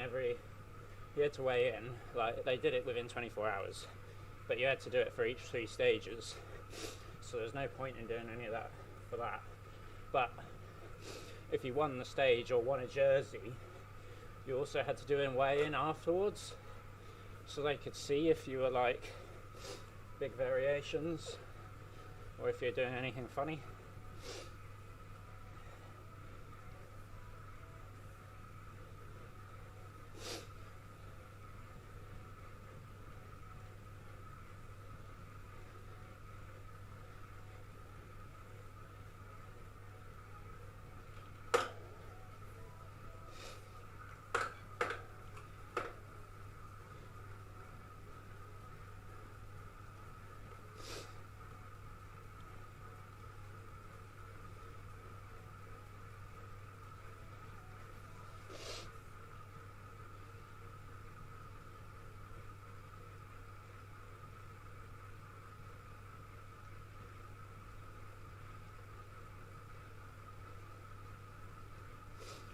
Alright, now I've only got 28 minutes left. You've been here nearly the whole thing, so I appreciate that. Been some good company. Definitely made it go on a lot quicker. Alright Gus, awesome. Thank you very much for jumping in. Been some good chats. I'm sure I'll see you in the Ed stream in a little while. Hi David. How you getting on? Need to stop procrastinating to see sometime. Should race sometime. Yeah, definitely, Gus. I won't be doing so much after Christmas, but then I'll probably start late January racing on Zwift again. Probably for the next WTRL, actually. Henrik, legs are feeling not too bad, actually. Had a can of Coke, that perked me up a bit. Heart rate's decoupling though. Cool. Yeah, see you later, Gus. Thanks again. Yeah, heart rate's starting to decouple though, so I can tell my body's suffering. But legs aren't too bad.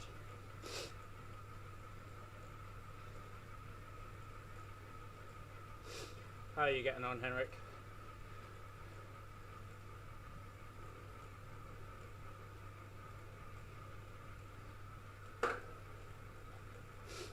Distance with on to com. Ooh. Is it 14k potentially? Or is it longer than that? I will look it up.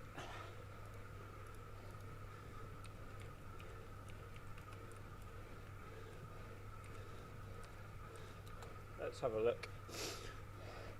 19.05k, average grade 7.7%. Yeah, 11.83 miles. I'm not sure if I'm going to make it to the top within the half an hour. Or within the 4 hours.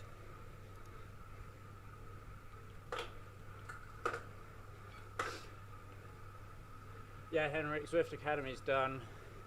Unfortunately, I didn't make the final 5. Although I did have some emails back and forth with the coaches saying I made the final 15 out of over 100,000 people, so I was very happy with that. I had to do some video questionnaire interview things and fill out some forms and all that sort of stuff, so I made it quite far. They gave me some feedback on how I could improve and told me to come back next year. I think having some road racing experience would have helped as well. So yeah, I wasn't far off, but didn't make the final cut, unfortunately. But yeah, I was happy with top 15, so that was good. Yeah, it is longer than Alp to Zwift. Fair bit longer. I've been climbing it for an hour now. Thank you very much, Henrik.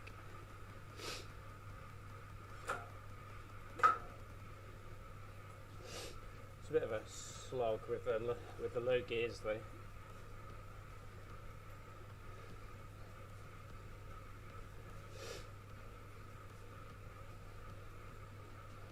This is Chalet Reynard, David.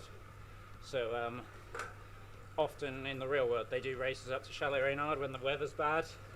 They don't go all the way to the top, and this is sort of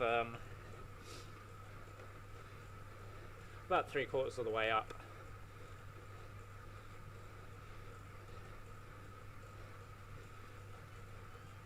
So that's why there's a banner here, but this isn't the very, very top.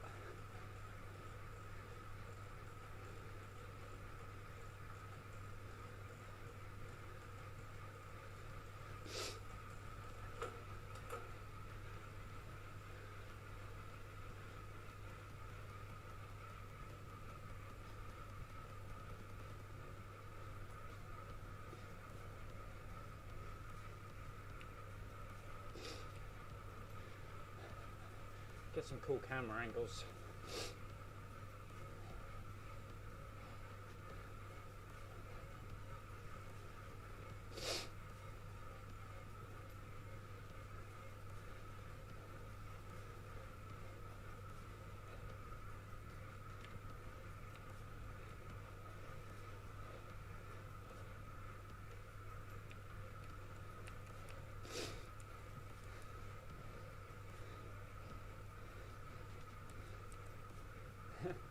We're in the trees there.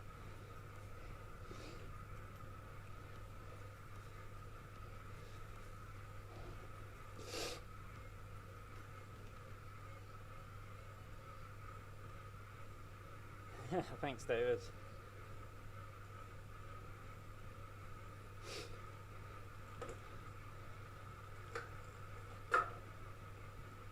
Yeah, doing the same again tomorrow. Hopefully I'll be out on the road tomorrow though. Weather was a bit rubbish this morning. I need to check the weather forecast for tomorrow, but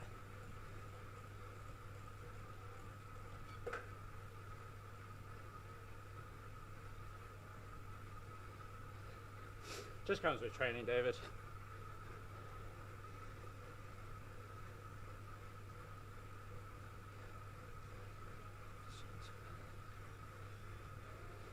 Just a zone 2 ride today for me.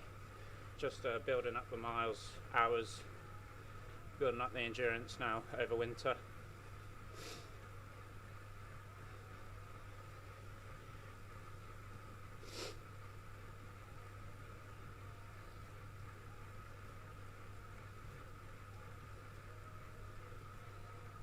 Yeah, not breathing too heavy, but heart rate is decoupling, so I am fatiguing.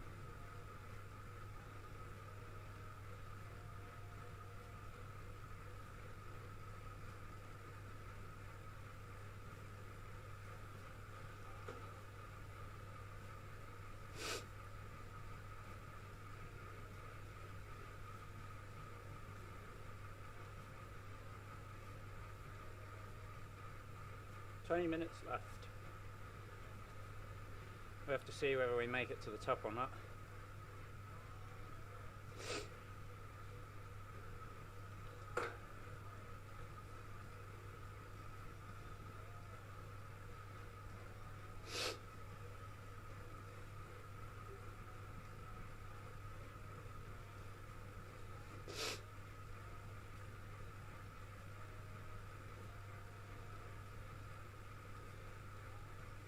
Yeah, Henrik, I'm gonna do the Zwift Academy next year, and hopefully I'll be able to get some road racing in this summer, build a bit more fitness, and hopefully I'll be able to aim for the Zwift Academy next year.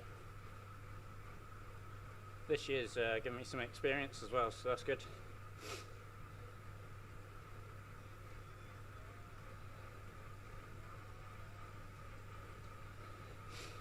See what this comm marker says. 5k left. 5k to the summit.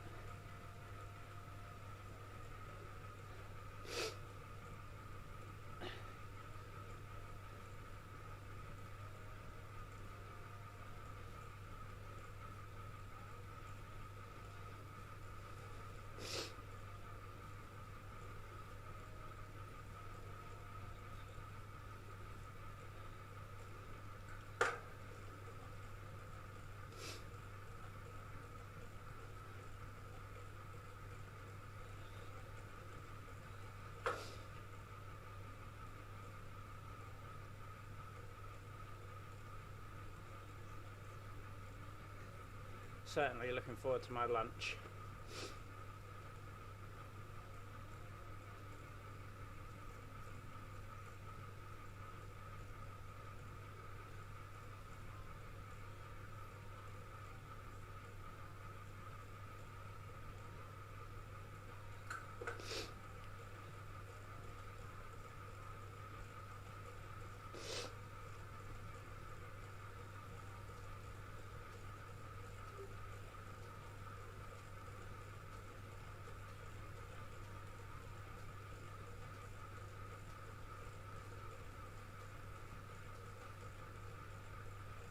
Use my drafting boost.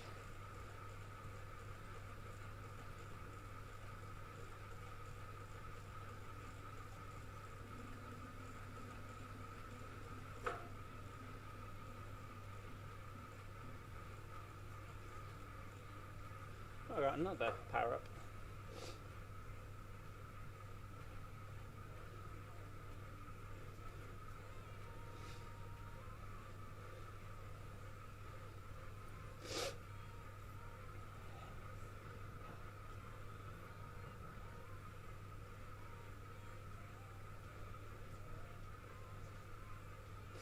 Are you guys going to be watching the Zwift Worlds later, David and Henrik?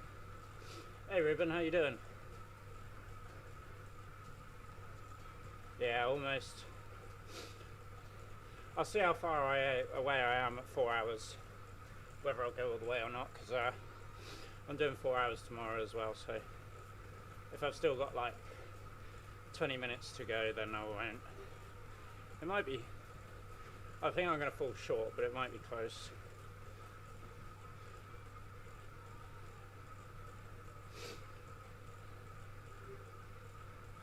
But the main goal is 4 hours, not the climb.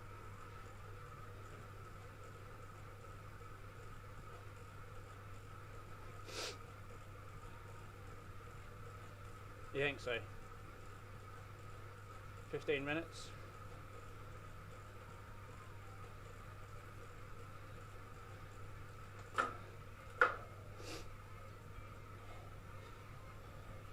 Can I see the tower yet? Oh yeah, I can see the tower. It's just over there, isn't it? Is that it? I think so.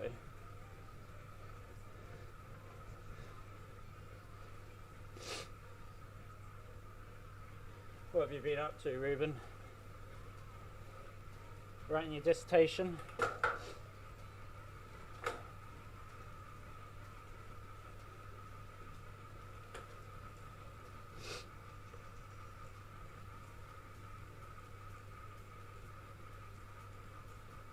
Oh yeah, lunch, yeah. Oh, lunch. Not far off for me. Feeling hungry now. Chugging down the Nutella. Ooh, yum yum. I've got a vegan Nutella, because Nutella's not actually vegan.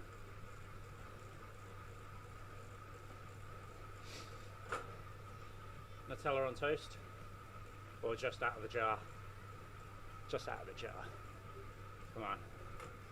You'd be a hero if you were.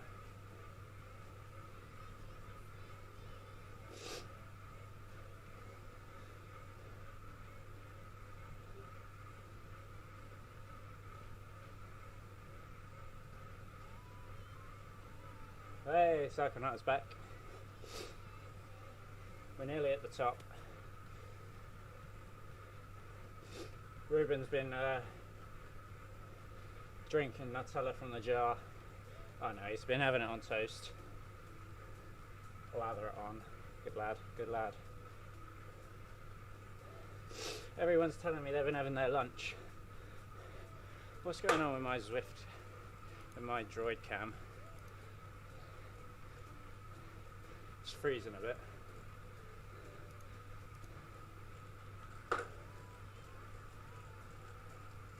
Had some peanut butter too. Oh, some proteins.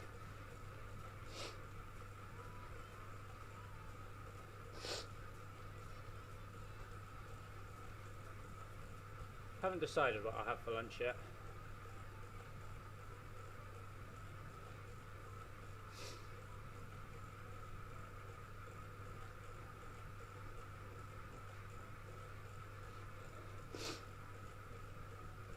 Hope you guys aren't talking about me.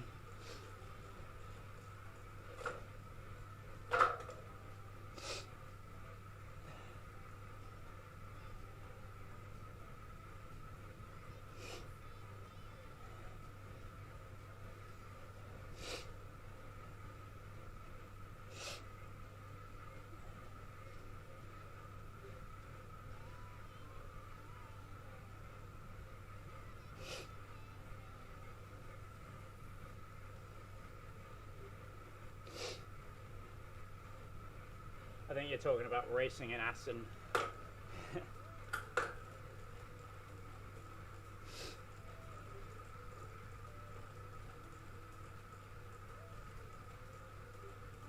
Well, Ruben's my middle name, actually.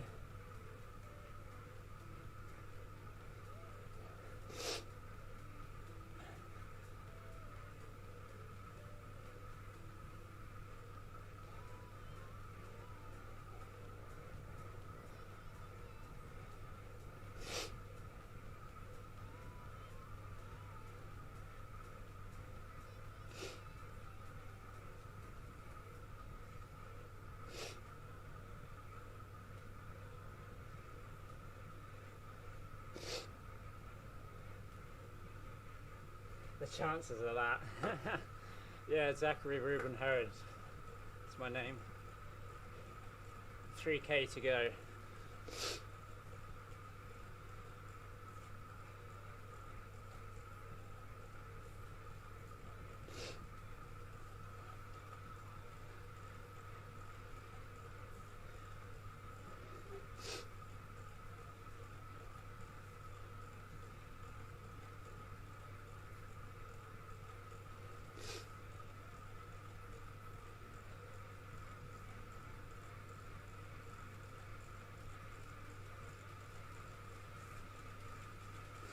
Well, it's getting real, guys.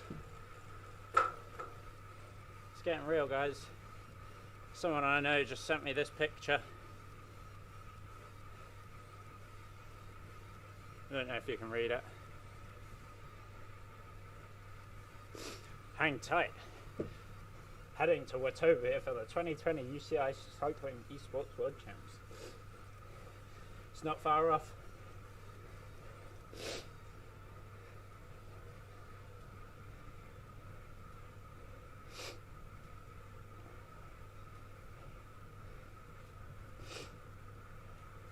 They're getting ready for it.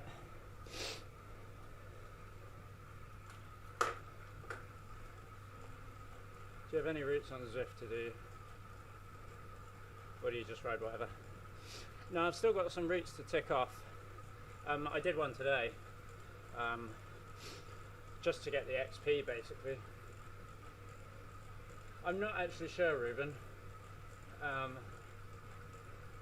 I'm not sure. I was wondering that earlier. I will ask.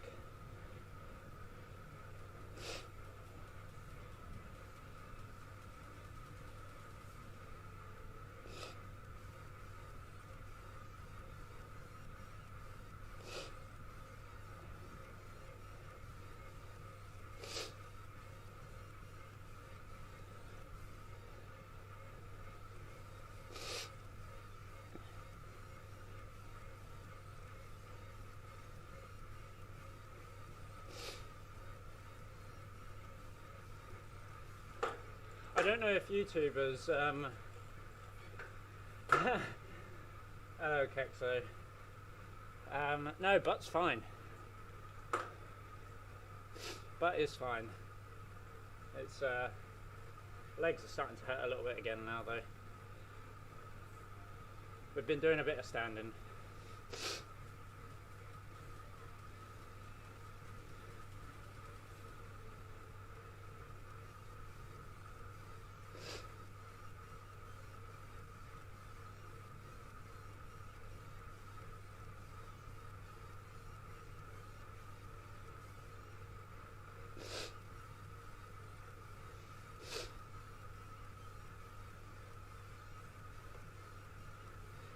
Well, it's women first. The women are racing first in the worlds.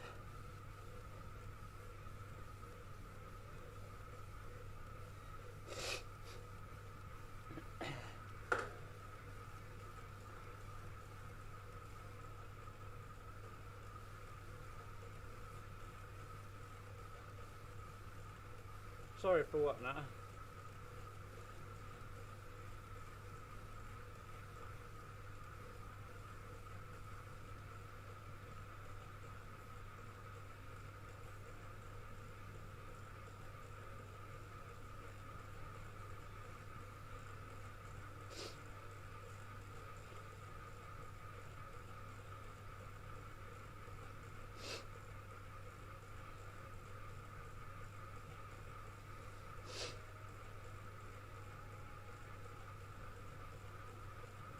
Seven minutes.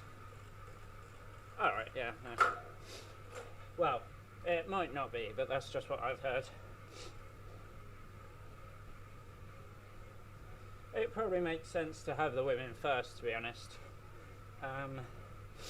It'll help viewership as well for the women. I think if the men went, then the women, probably less people will be inclined to watch the women, which is a shame. So I think it is good that the women go first. I don't know, I might be wrong with that though.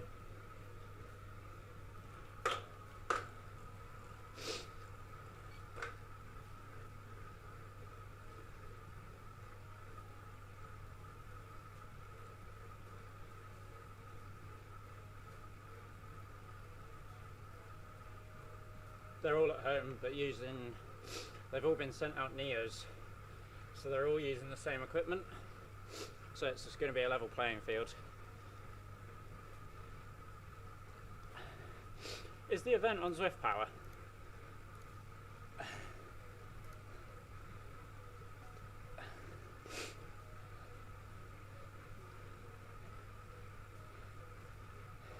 It is on Zwift Power.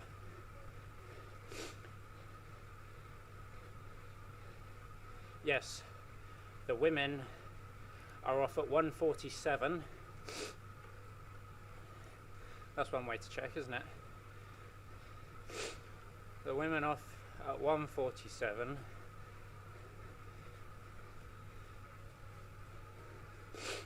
And then the men are off at 2:45.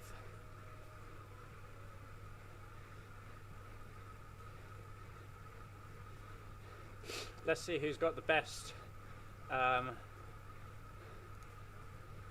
Holden Commune tops the leaderboard for the 15-second power. Who's got the best 20-minute?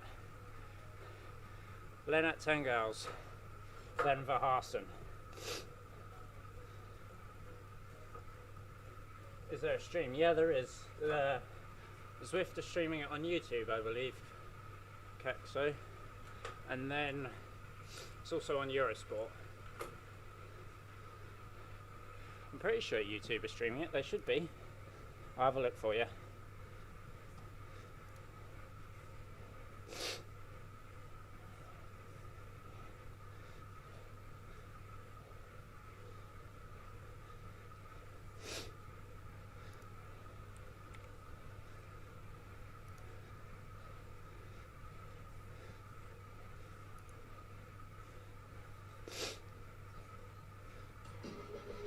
I can't see it.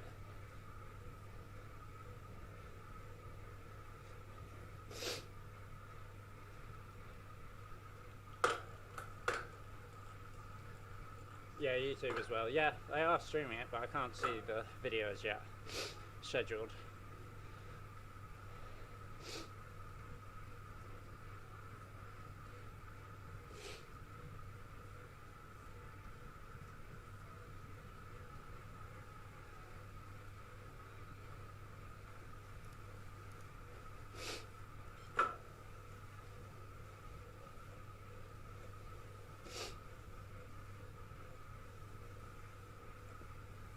US have 3 of the top 5, yeah. Can't find it. Yeah, Kexco, I can't see it at the moment. They should be though. Might have to wait till like 2 o'clock when the video actually goes live. 84 minutes. Yeah, we'll go to the top. 4 more minutes.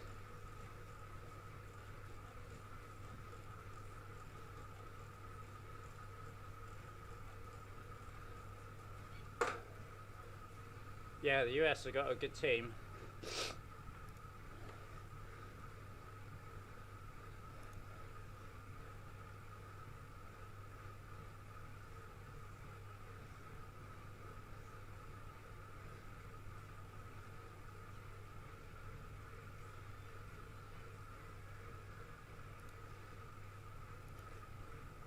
$1K to go.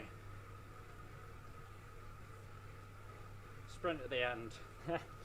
No, I don't think so, no. Got 4 hours to do tomorrow. Got to stick to my training.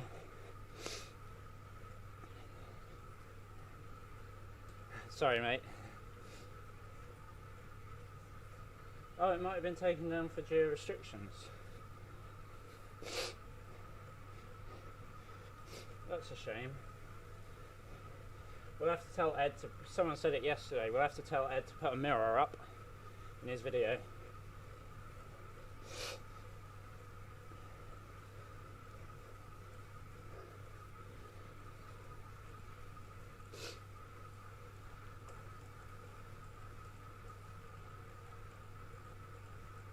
That was replying to Ruben. Yeah, I thought it was once I saw what Ruben said.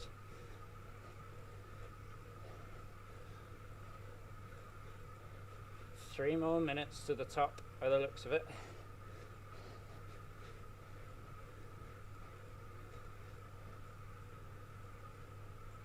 Yeah, they got a good 20 minutes. Whether that's enough for the world champs though, we'll have to wait and see.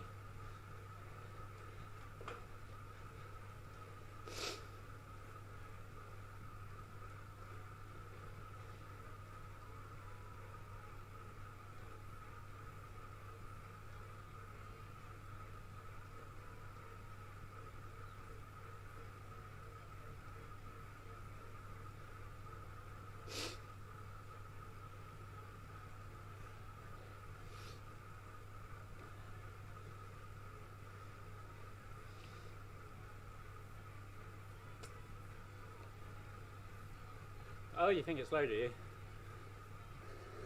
Well, yeah. If you can... Is that a running road? Can you run along there?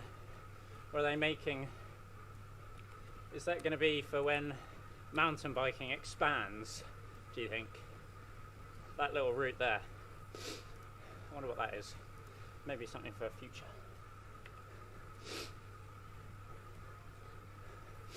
Yeah, for what their ranking is, you're probably right actually, that is low. Considering a lot of the top Zwifters are probably high fives, even sixes. But they are sprinters though, aren't they?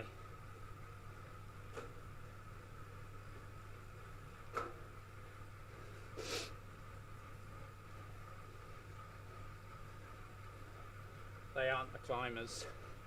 The thing is, they've got like 17 watt per kilo, 15 seconds, haven't they?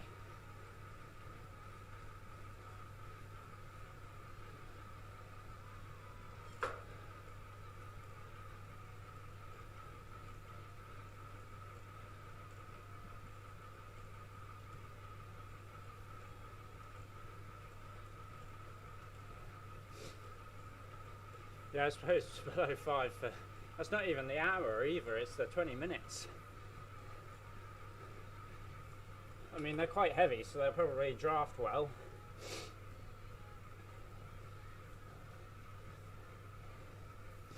But their punch is good, so they can get up the hills, can't they? Especially if it's 1 minute, a 1 minute, 2 minute, 3 minute hill.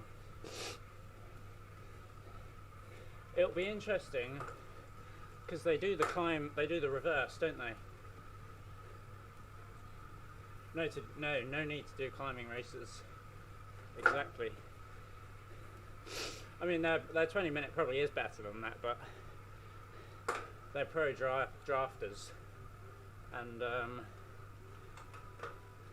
like you say, they probably haven't done any climbing races recently. Ooh. There we go, that's us done. Just spin the legs out for a few minutes. I would hope there is Kexco. There definitely is on Eurosport, but obviously you have to pay for that.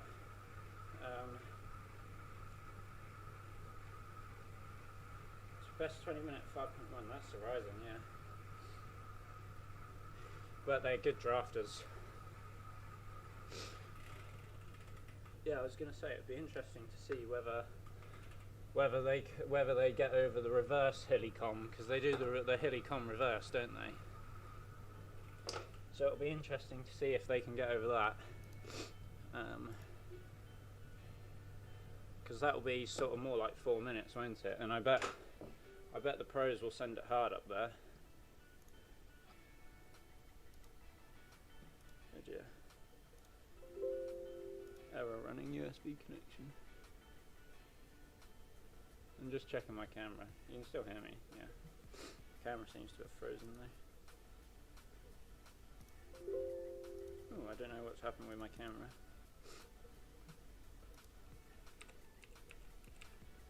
Audio's fine, yeah, webcam's frozen. I'll just have a quick check on it.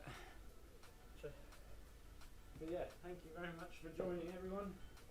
I appreciate all your company. It's been great.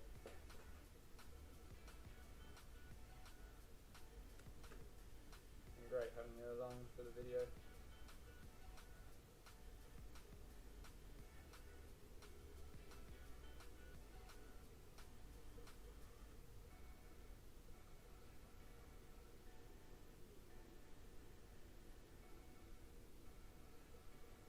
Right, I think I might fix the camera.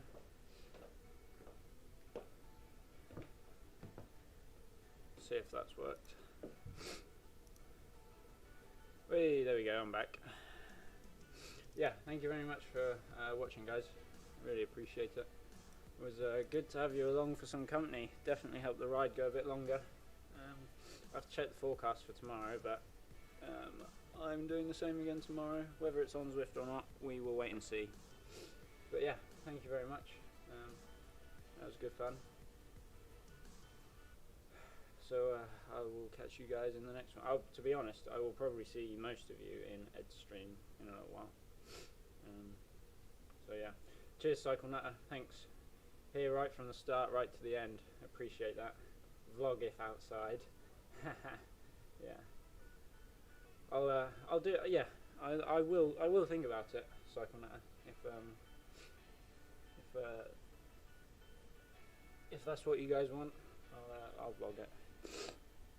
But yeah, thank you very much. I'll see you guys in the next one. Cheers.